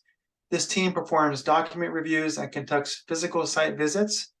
They conduct systematic evaluations of threats to worker safety and CEC's jurisdictional fleet's resiliency, and they emphasize site security, hazardous material management, and fire protection. Next slide, please. The compliance and inspection team, in part, ensures the readiness of a plant for an earthquake by inspecting cabling and anchoring for foundations and equipment, reviewing the emergency action plans, and interviewing control room operators regarding actions taken during an emergency. And they also ensure that new structures are inspected and built to the correct codes. Next slide, please. So those are ways that STEP ensures a safe and reliable electric system, but CEC also provides subject matter experts to the Diablo Canyon Nuclear Power Plant independent peer review panel and experts in petroleum, natural gas, and energy generation and transmission to the California Office of Emergency Services. In 2006, the California legislature enacted AB 1632, which directed CEC to assess the potential vulnerability of the state's nuclear power plants to major disruptions, including earthquakes. The Independent Peer Review Panel, or IPRP, was established as oversight for the Diablo Canyon plant. The IPRP is composed of technical experts from the CEC, the California Geologic Survey, California Coastal Commission, Seismic Safety Commission, and the County of San Luis Obispo. The IPRP conducts reviews of onshore and offshore seismic studies and is currently involved in reviewing documents regarding the ongoing license extension of the Diablo Canyon plant. Also to note, as mentioned in the previous presentation, the CPUC is a part of that team as well. Next slide, please. So as I mentioned, CEC provides subject matter experts to Cal OES for both the emergency planning and preparedness program and the catastrophic planning program. CEC staff has assisted in preparing the Bay Area earthquake plan and the Southern California catastrophic earthquake plan. Next slide, please. So the California Energy Commission's earthquake preparedness and seismic safety goals and objectives are invest in energy innovation, resiliency, and reliability. Verify existing and future licensed power plants meet the seismic safety requirements.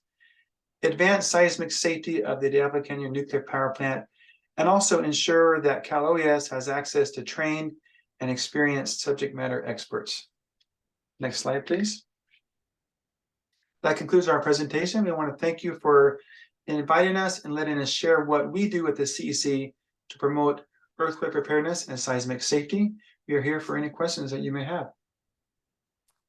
Thank you very much. And I think we probably will have a few questions or comments. I'd like to start by asking, what is your definition of a power plant? Because you've referenced petroleum in some of your slides, and then gas and electricity and nuclear. So can you define what your what's the scope of your authority? Brett, would you like to take on that question?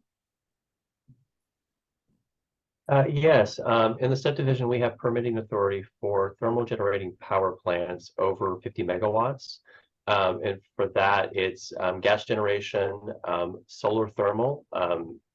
So if you have a heat exchanger, like the mirror projects, another one would be Ivanpah, the mirrors that heat up the water, create the steam. So that's the definition under the Warren-Alquist Act for our authority. We also now have an opt-in authority for PV, for solar PV, onshore wind, and battery energy storage projects under AB 205-209. So explain the references to petroleum versus what I would call your traditional energy utilities. So for us, FTD monitors petroleum here at the commission. The STEP division does not. So from our perspective, we only look at power plants with regards to natural gas, which is the predominant means of power generation here for our jurisdictional fleet.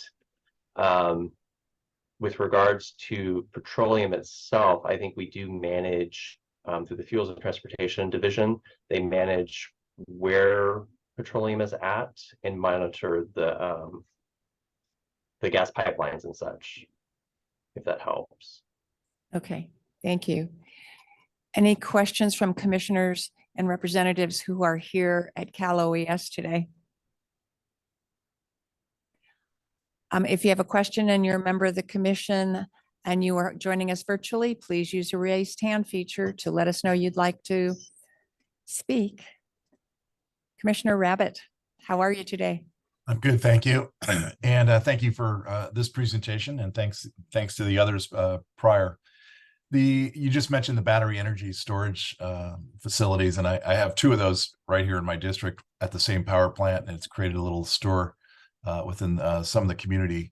Can you talk about the role that you actually do play in that? And I know that there's a path forward for the development of those that may bypass local control if certain things are met. Can you, I guess I'm more curious on that because I don't see them as a huge seismic risk themselves, although fire after earthquake is always something we're concerned about as well.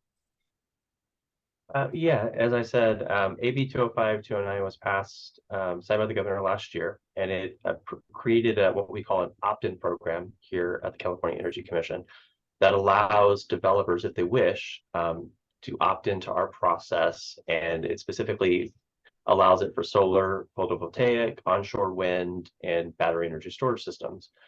And that provides a full CEQA analysis plus code compliance. And so the full process is permitting and construction through the California Energy Commission. So we take it from the beginning all the way to the end, and we are also responsible for the compliance of that project if they do decide to come through our process. So we would be your chief building official, essentially, all the way through. And it does allow them, with certain caveats, to override local jurisdictions, but there's a lot in the weeds there. There's community benefits. There has to be a reason for the authorization because it's an override. If there's an ordinance at the local level that is out of, there's an ordinance that prevents the siting of it there has to be a reason we have to put it there. So there's overrides and other things that have to go into that as well. Yeah, and I appreciate that. Do you happen to know how many, or if you do know, what percentage of those facilities that are planned have come through the commission, your commission? The process is relatively new. It's only been up and running probably for 9 months. We have one project. It's actually onshore wind up north in Redding. We've received quite a few calls and some interest from developers, but no one has, other than the Fountain Wind project, which has officially filed, no other has done other than the pre-filing. So we don't have any other projects in-house at the moment. Okay, great. Thank you very much for that info. I really do appreciate it. Welcome. Any other commissioners or commission members who are joining us virtually have questions or comments? Seeing none, I'm going to thank our guests today from the California Energy Commission, and thank you for your work. And we look forward to hearing from you again in the future. Thank you. Thank you. Next item on our agenda item 9, is a presentation and an update from Ann Rosinski. And on she's the Earthquake Program Manager in the Mitigation Division. I'll turn to the Executive Director to see if there's another introduction you'd like to make. Thank you, Chair Silva. Yes, we'd like to welcome Ms. Rosinski again. She has come before the commission several times, and hopefully she will continue to accept our invitations to present the good work that FEMA is continuing to do in earthquake preparedness and mitigation. Thank you. May I please request to share my screen? Great, thank you. And thank you very much for being here. So let's see, we're going to share and let me do there we go. Great. So can everyone see my slides? Yes. Okay, great. So I very much appreciate being here today. And I actually had 2 talks prepared. I believe it was Tanya reached out to me to ask for what I was going to be talking about in my slides. And I wasn't able to tell her, and I really wasn't trying to be cagey. It's just that there was some really exciting things potentially on the horizon, and I did not want to jinx it. So without further ado, what I wanted to do was just talk a little bit about some of the projects that I've worked on with you and some of my other external partners. We've had a lot of success and been very productive year. doing a lot of work on benefit cost analyses. We had the Ferndale earthquake. I did a 3-day multi-hazard inventory workshop. The FEMA earthquake mitigation planning guide is now a draft, and we've sent that out for comment. If anybody's interested, I'd be happy to send it to you for comments. We've completed a second draft for a second earthquake insurance renters resource. This is one of a number of products we're working on. And once this earthquake renters insurance toolkit is completed, we're going to work on one for homeowners. I also worked on we finished an update to the earthquake early warning fact sheet, and that was with the USGS, who is our partners on that.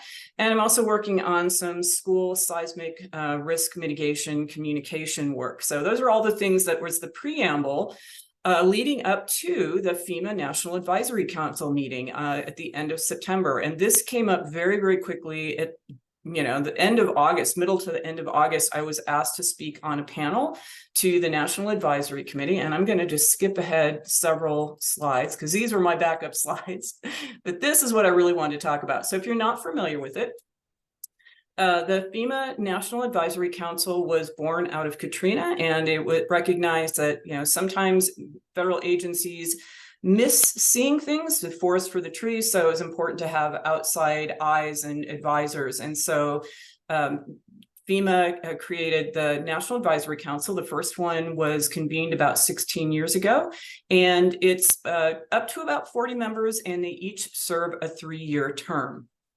And you'll notice in the right in the middle there, that's our director, Deanne Criswell, or F1 as we refer to her. So she attended the meeting. It was a 3-day meeting in Salt Lake City, and there was a tour of the Wasatch Fault, which she attended. And the council, as I mentioned, they have 3 different committees, and throughout the year they meet and they develop recommendations for the agency. And this year they had, I believe, 16 recommendations covering a wide range of topics that will really help all of us. So looking at psychological care for emergency managers, sustainably growing emergency management, and emergency management as a field, not just emergency responders, but really focusing on the discipline of emergency management and expanding the educational opportunities there. So that has the potential to also really impact what we're doing. And then continuing to play a strong role in climate change. So for the panel, the seismic panel that I was invited to participate on, it was frankly kind of a career highlight for me. And it was an honor not just to speak at the NAC, but to be on a panel with such bright people. So we covered a lot of topics, but we only had about 1 hour and 45 minutes. And honestly, we could have talked about any of these topics, for the whole 3 days.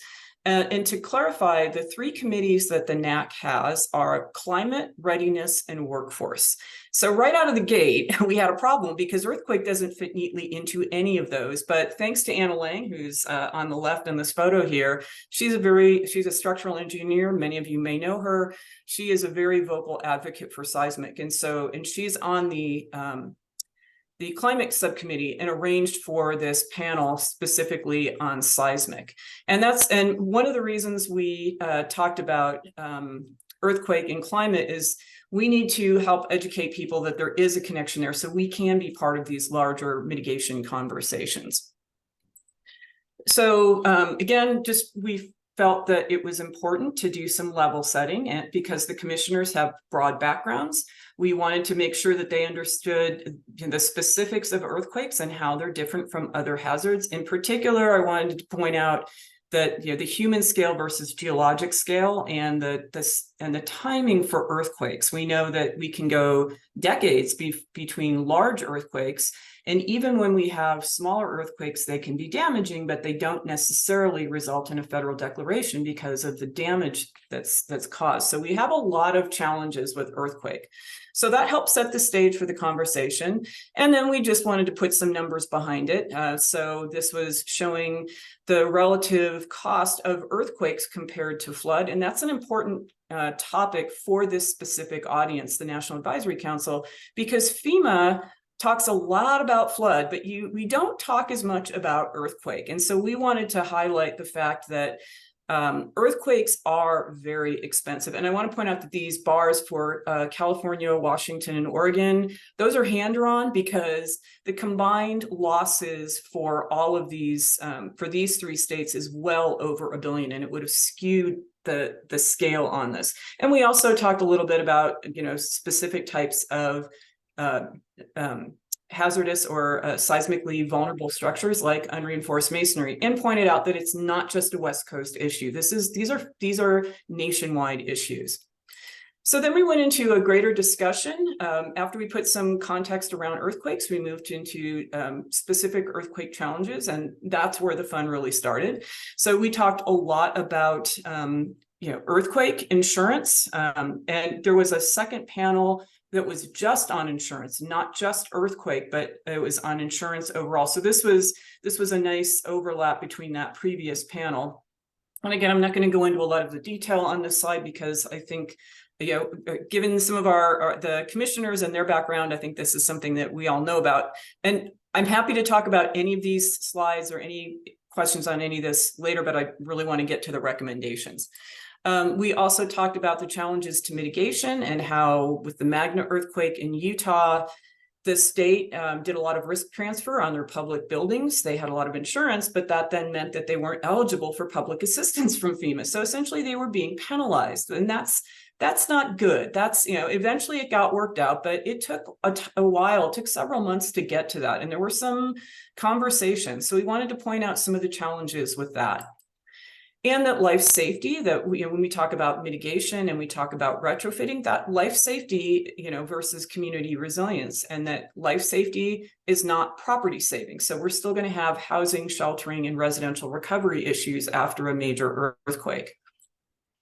And then we talked about grant challenges. So in particular, this is something that we've talked about today, the challenges to funding projects.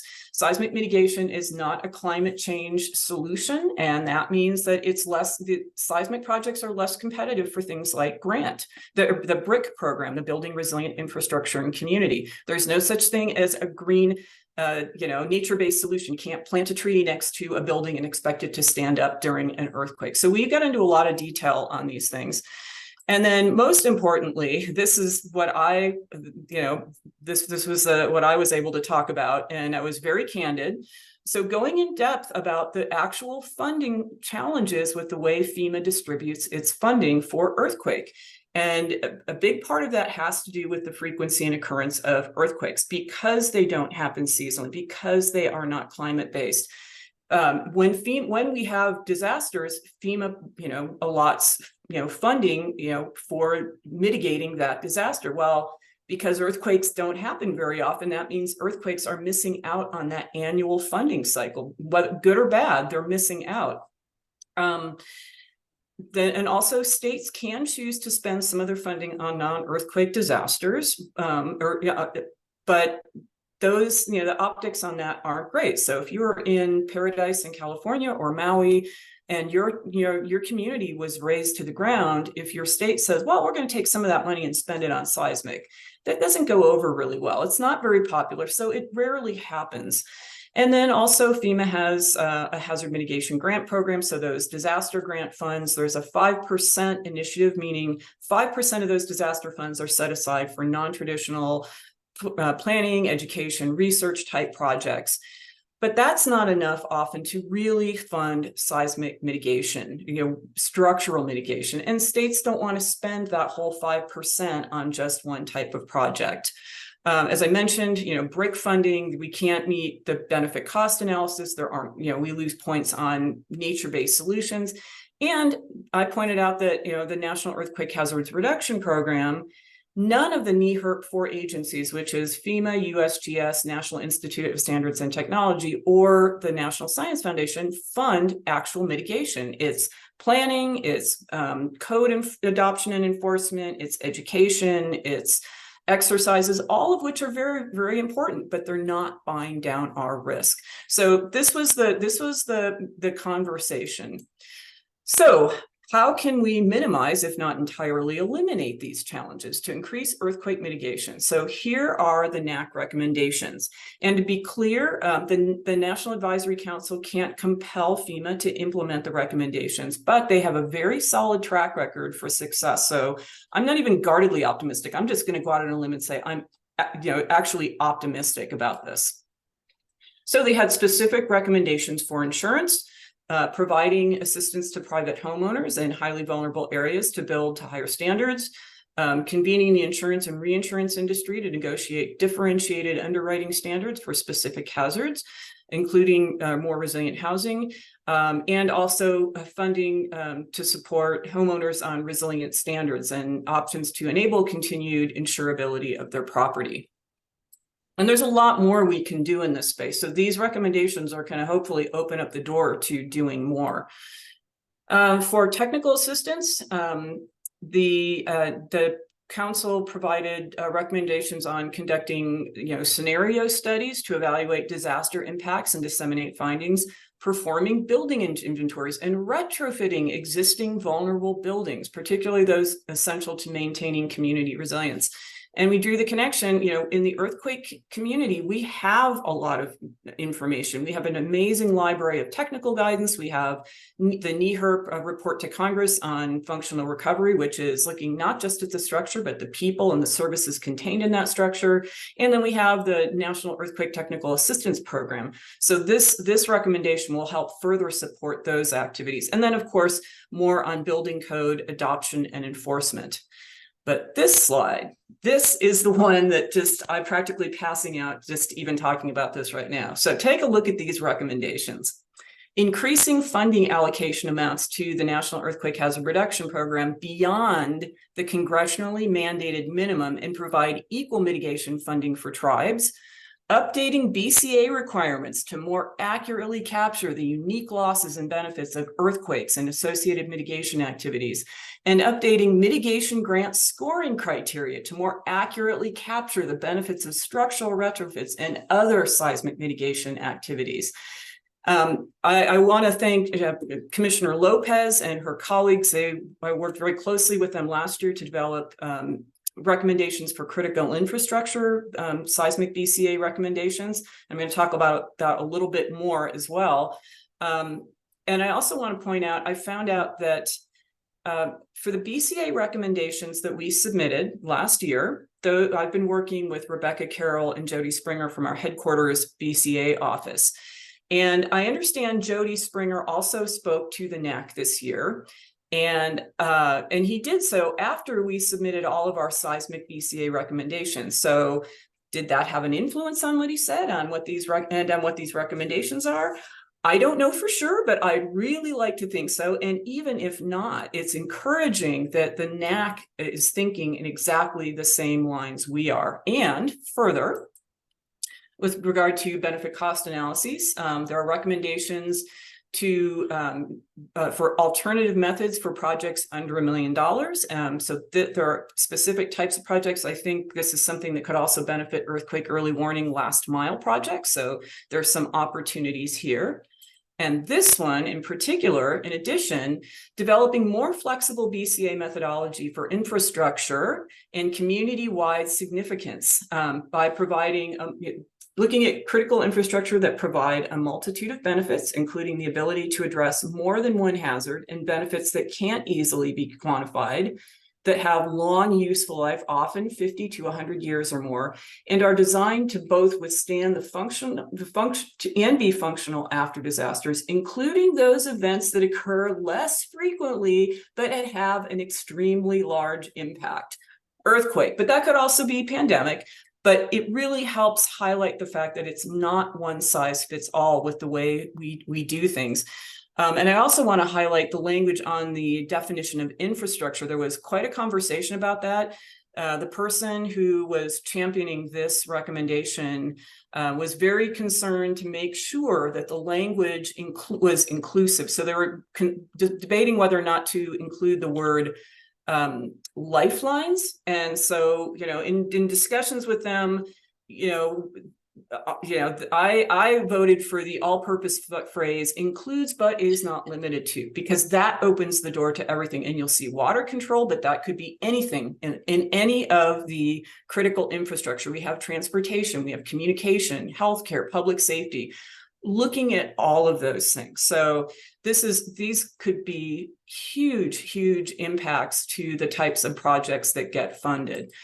And so to summarize, it's really nice to see an alignment between the FEMA earthquake program and the NAC desired outcomes. So if the agency does go ahead and adopt these, and again, it's not going to happen overnight, it does take time to turn the ship of state, but the recommendations I know that the NAC made in 2020 for dealing with equity and inclusion, those are now a major part of the agency. So I'm very optimistic that we'll see, these recommendations being embraced to some extent, and even if there is even a part of them that's adopted, it's going to be huge. So that we will see more seismic applications coming in and getting funded. We'll see an increase in investment in mitigation, increased resilience, and equity. We'll see more of these different types of programs like the Brace Bolt program, like the Fix the Bricks, doing inventories, and ultimately achieving greater equity and fairness, because as we know, many of our vulnerable populations are housed in some of these vulnerable type structures and near some of these types of facilities. So I really rushed through that, but I really just wanted to make sure that I got this information out to you. And I also wanted to say that on a related note, the Building Resilient Infrastructure and Community BRIC Notice of Funding Opportunity dropped today. The application period opens Monday and it goes through Leap Day, February 29th. So now is the perfect time for your critical infrastructures to be thinking about applications to get those funded. And with that, I'm open to questions. Thank you so much. Boy, that's a lot of information. You are very excited, and I really appreciate that. I'll turn first to our commission members who are here in the Cal OES offices. Does anyone have a question or a comment? Representative Nazura. Thank you, Lori Najura, representing Cal OES, and good to see you again and hear your presentation. And might I say we look forward to hearing whether the NAC recommendations are adopted. That's exciting. My question, you mentioned that earthquakes are not climate change related and therefore not eligible for BRIC funding. Much to our chagrin. I'm going to stop. What's that? Oh, but we experienced a hurricane here in California this year. You mentioned in your intro that earthquakes can often simultaneously occur with other disasters, including hurricanes. So is that coincidental, or are you aware of research that shows a correlation between weather-related disasters and earthquakes? And might FEMA's BRIC eligibility change in the future because of that? So that's a great question, and this is why we wanted to talk. One of our goals is to do some education on climate change and earthquakes. So the real connection has to do with things like embodied carbon. So when you have seismically vulnerable structures, they're typically older. There's a lot of carbon and as well as asbestos and lead within the materials of those buildings. Earthquakes produce a lot of debris, and so truckloads of debris. So it's the carbon emissions from the transporting and disposal of that debris, as well as the embodied carbon in those structures. As well, with sea level rise in coastal areas, you could have a rise in groundwater, which could increase the area for liquefaction zones in some areas. Again, this is not just a West Coast issue. In Alaska, permafrost.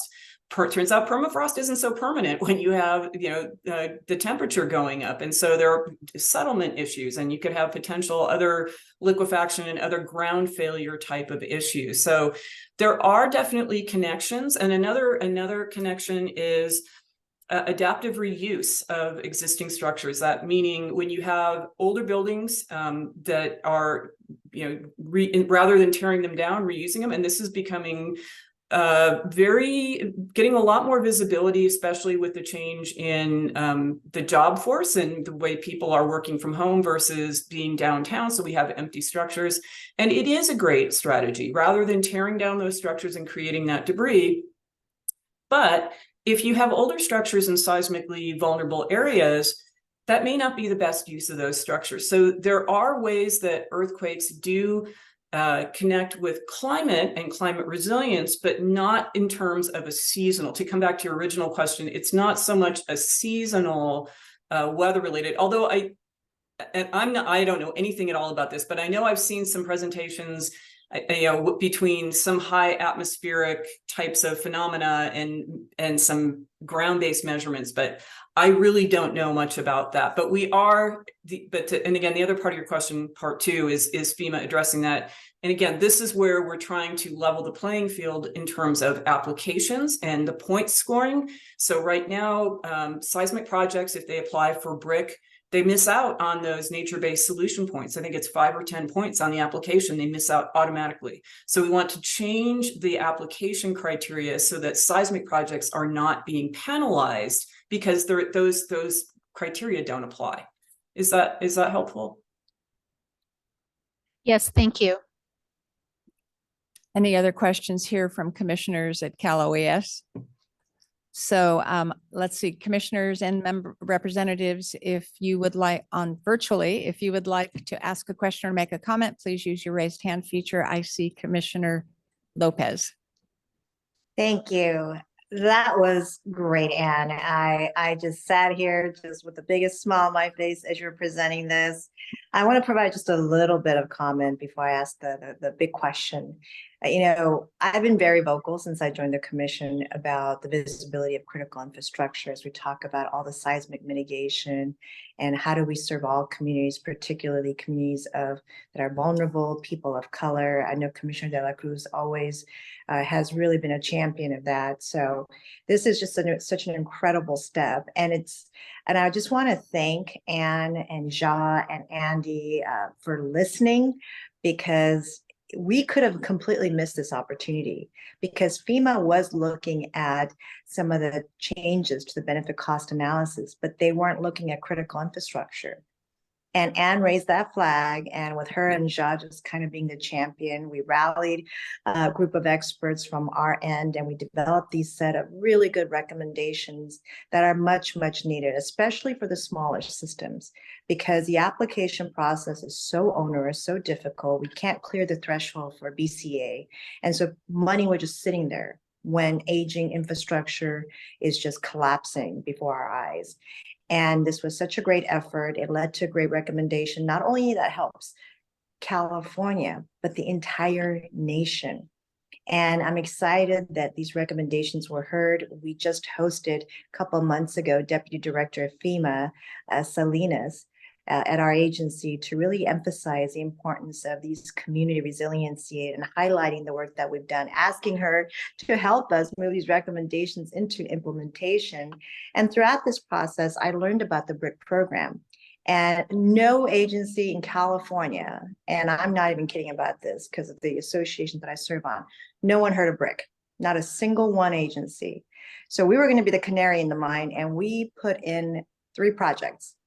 And to Anne's point about the need for change to the BRIC criteria is that the most needed projects for our existing infrastructure that was actually going to take water and wastewater out of service, those did not make it. But the one that we did on direct potable reuse, which was, it's a great project. That one ranked #1 at Cal OES, little under $2 million. And so I have been sharing all these news to all these agencies to encourage them to apply, encourage them to try, encourage them to advocate collectively with us so that we can make these funds available to the most critical needs in our most vulnerable communities. In Orange County, I'm in a better shape, but I worked all over California. And it's really important that we understand the linkage of all the infrastructures and how we deliver these very life critical services. So I just wanted to really thank the effort of Anne and Ja and Andy. The question is, Anne, what can the Seismic Safety Commission do to try to get the recommendation adopted sooner than later? That's a great question. And the one of the big takeaways I hope that came across is your voices matter. Like I say, it was really interesting to me to find out that they say Jody Springer spoke to the NAC. I wasn't honestly tracking myself, their meetings, their public meetings, they're advertised in the Federal Register if anybody's interested. But I have a small bandwidth as a one-person shop. So and because earthquake, again, it kind of falls through the cracks. I didn't know that Jody had our BCA lead met with the NAC. So but when I heard that and then read the recommendation, it's like, again, it's kind of black box. I can't see what headquarters does. But looking at the language in there, I think very clearly your voices matter. The things that you have said and the information you shared is landing. It's getting there. One of the things I'd like to do that's on my work plan for this coming fiscal year is a webinar or some sort of benefit cost analysis meeting. So it's not going to be a training. And I should also say there are some BCA updates that are going to be released shortly. In fact, some of the seismic ones, they appeared on the website. There was a fact sheet and then they disappeared like the same day. And we had an internal briefing and all the information is on close hold, so I can't go into details. But there are some BCA changes coming, in the short term. Some of those are going to be applicable for this round of BRIC. I don't think they're going to be the big critical infrastructure ones, but what I'd like to do is host this meeting, sort of a town hall on the topic of BCA. I'd like to invite and I want to do it virtually so that we can have the maximum number of people. We can have some of our headquarters folks participate. We've got some great advocates here in the state. Brian Strong, who's the Chief Resilience Officer for San Francisco, was also on the panel, and he's also a NAC member and one of the council members. And we have some other folks that are very vocal and strong advocates for seismic.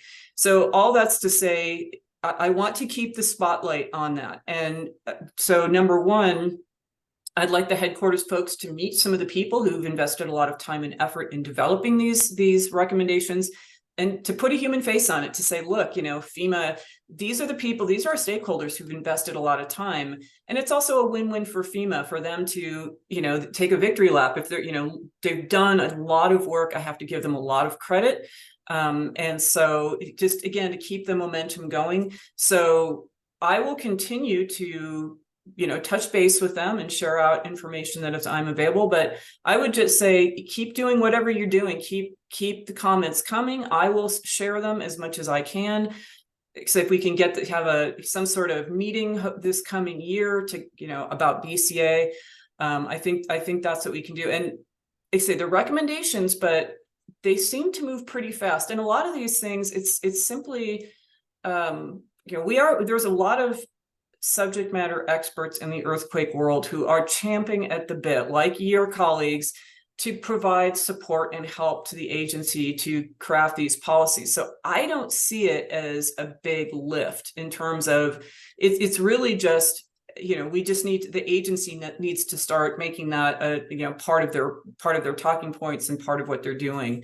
That's me. That's my editorial. I want to be clear about that. I'm not speaking for FEMA, but that's kind of my take. And I shared those were some of the comments I shared with the panel. So, yeah, so I'm with you. I'm super, you can tell I can't, this is like the most exciting thing with these changes.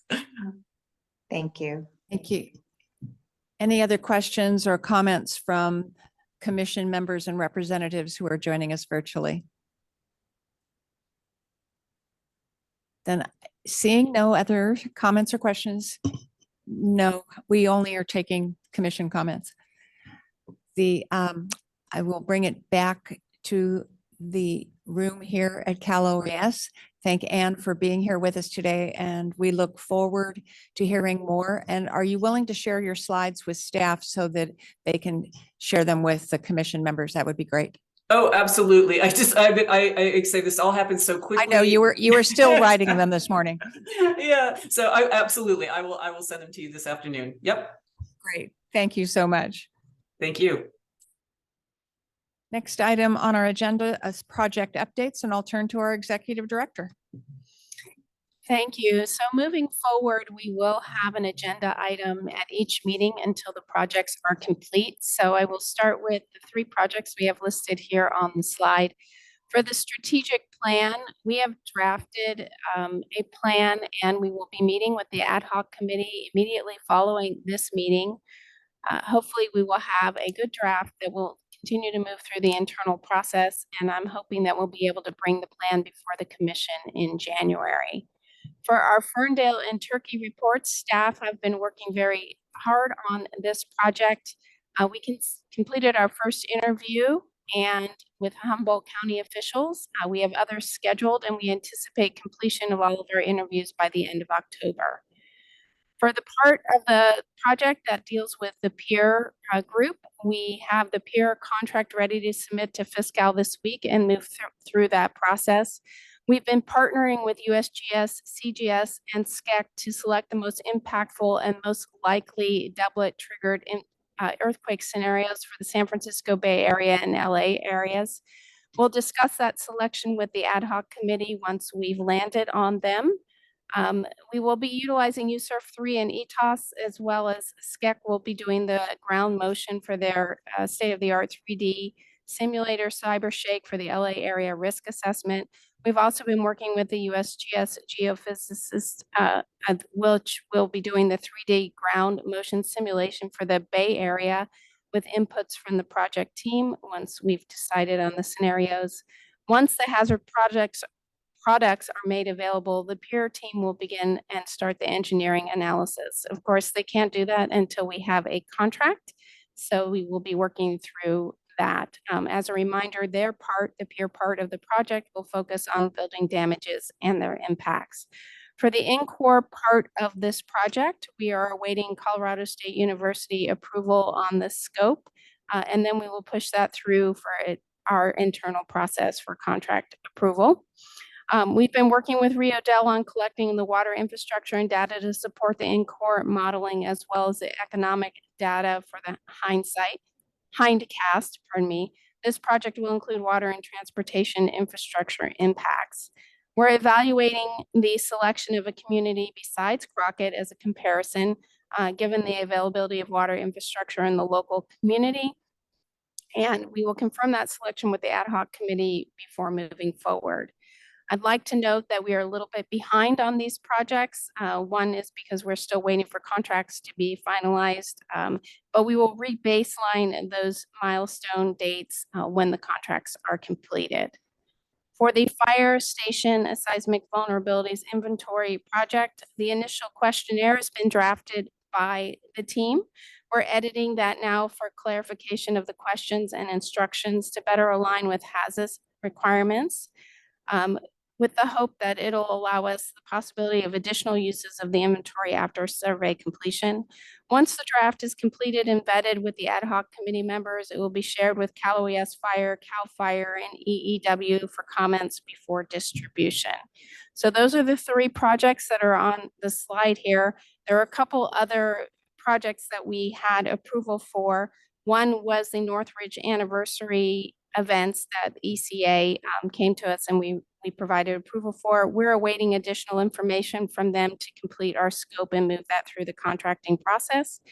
And the last one was the UAV contract with UCSD.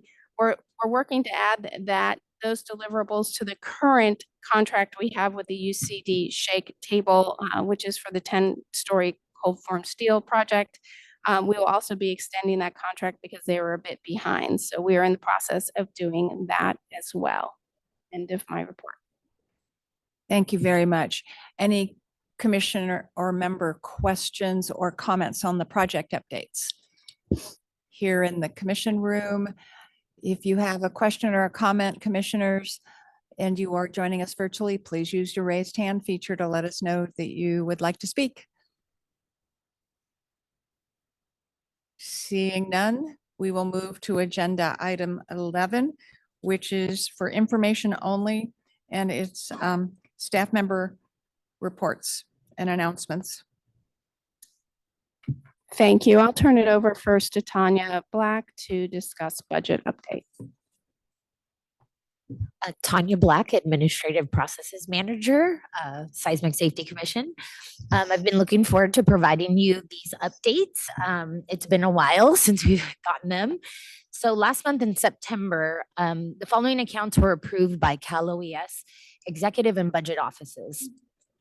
The first account you see here is for fiscal year 23-24, we were approved for $366,000 for our general fund account.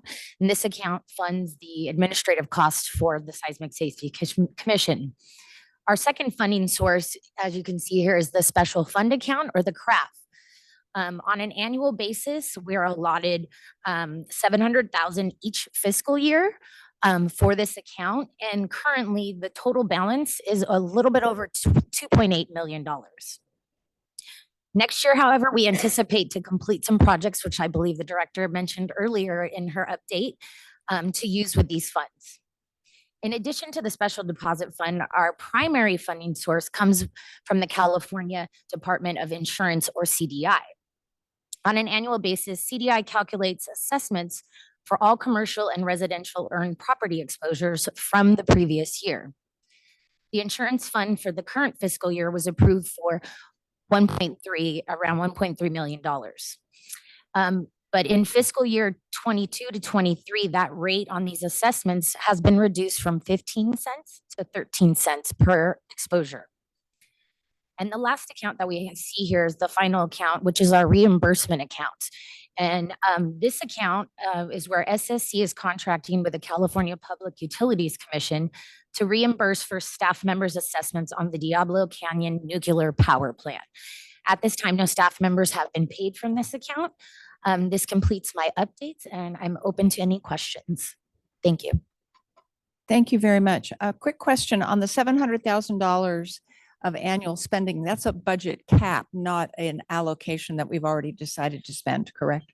Yes, but we also, if there are additional funds that we need to request, we can write a letter and get the Department of Finance to increase that on a fiscal year if we know that we're going to be spending more than that 700,000. And if we don't spend the $700,000 that is authorized to be spent, do we get rollover minutes?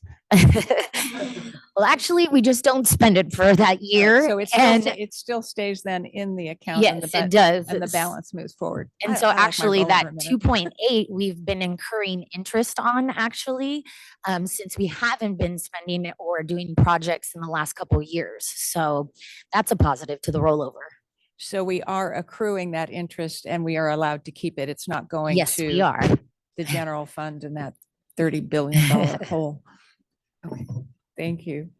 Any other questions or comments from commission members? Anyone joining us virtually? Commission members? All right. Other reports? Yes. Thank you. Next, there we are. Next slide. So I will be speaking about three things, the year in review, shakeout event and shake trailer schedule, and the upcoming meeting dates for 2024. So I wanted to take this opportunity to thank the commission for the opportunity to serve the commission for the last year. It's been almost a year. I started at the end of October.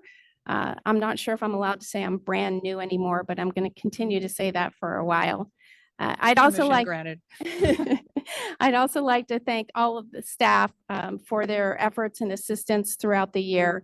We are a small but very mighty group, and I appreciate everything that they've done. So thank you. Moving forward, I'd just like to give you a quick update on what we've done in the last year. We've updated and instituted some new policies. Some of those policies hadn't been updated since 1997. We made a number of corrections to the website for broken links and outdated information.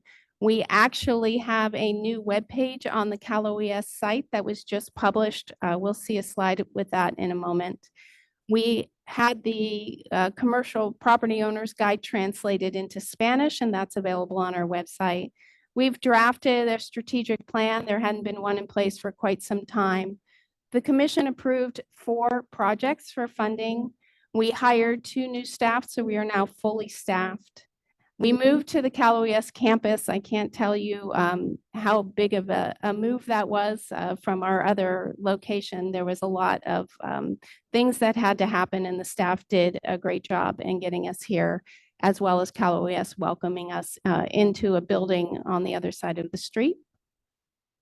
We had multiple other endeavors that we continue to work on, including the proxy damage maps, a photo library, and mobile homes that we're looking into. We were speaking or were part of multiple panels and presentations, including Waco GEM, Firescope, and ECA. And staff and I have attended multiple conferences that were so beneficial to learning more about what we can do to help California become more seismically safe. The next slide shows you, it's cut in two, but it shows you what the new webpage looks like on the Cal OES website. You can find that under the Directorates tab, under the Office of Director. And then moving on, I'm sure most of you know that next week is the Great California Shakeout, a week from today. So at 10:19, please take an opportunity to participate in the Great California Shakeout. Drop cover and hold on. And if you haven't registered, please take the opportunity to go to shakeout.org and register yourself and your organization. The Seismic Hazards Branch is going to be going throughout the state of California, promoting a number of shakeout events, and you can see the schedule there on the page. They will have the shake trailer there. If you haven't taken an opportunity to ride the shake trailer, ride, I guess is the word we use. Go ahead and do that. It's always interesting to sit there and figure out what it means for your house to be shaking like that, or your building. Our staff took the opportunity to take a little field trip yesterday and go to the DOCO one, and some of us had not ridden the trailer, so it was a great educational experience. And always take the opportunity to download the MyShake app if you haven't already done so, and there's some information there on that. And lastly, we queried the commission just about whether dates would be available for the 2024 Seismic Safety Commission meeting dates. And you'll see there on the screen the dates that we have arrived at: January 11th, April 11th, July 18th, and October 10th.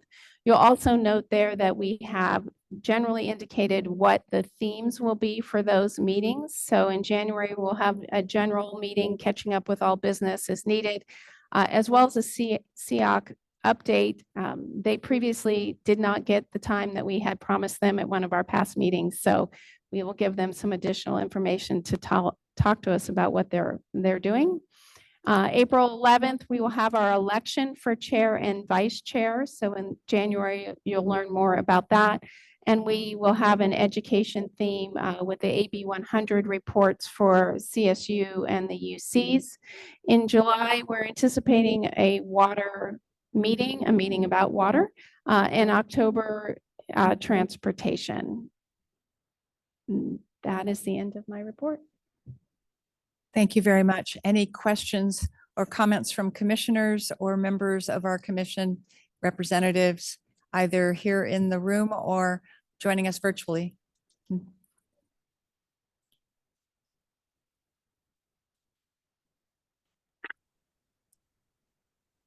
All right, seeing none.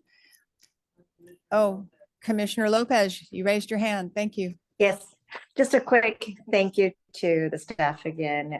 It's just been really great. A lot of great work, a lot of great information that we've gotten. Just want to say thank you to the whole team for all your hard and great work. Thank you.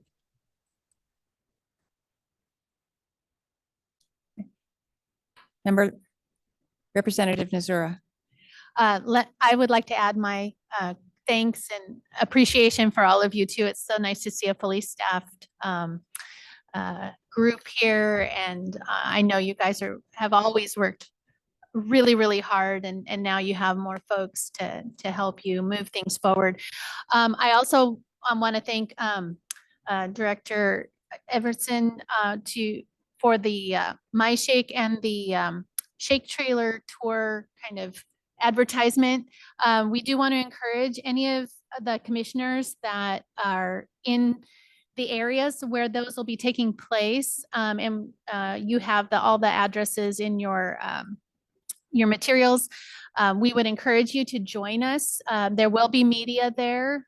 We have swept the media, so to speak, in the Sacramento and the San Francisco markets, meaning we've had all of the major English and Spanish speaking outlets come to our event. And the beauty of that is that we, at a physical event, we can talk to maybe 100, 200 people, but when we get the media there, we can talk to thousands and millions of people at the same time about earthquake preparedness. So I hope you'll come and lend your voices to that. Thank you.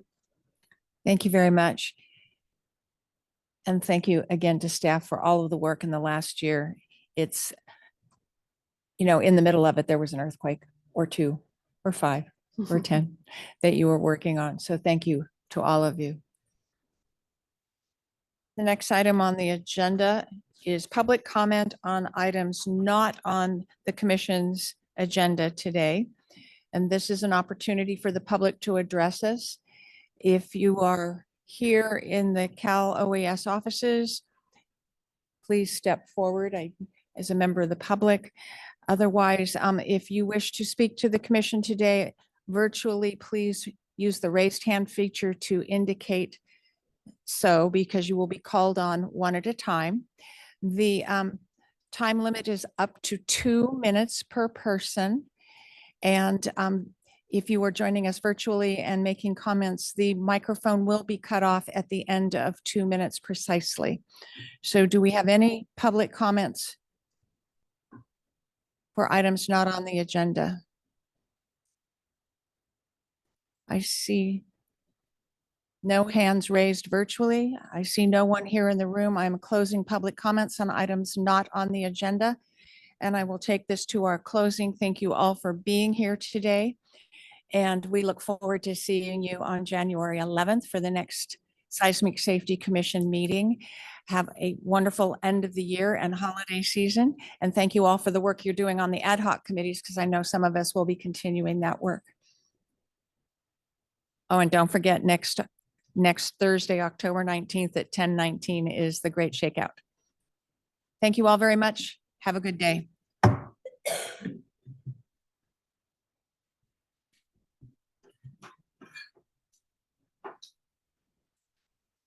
It doesn't happen. Yay.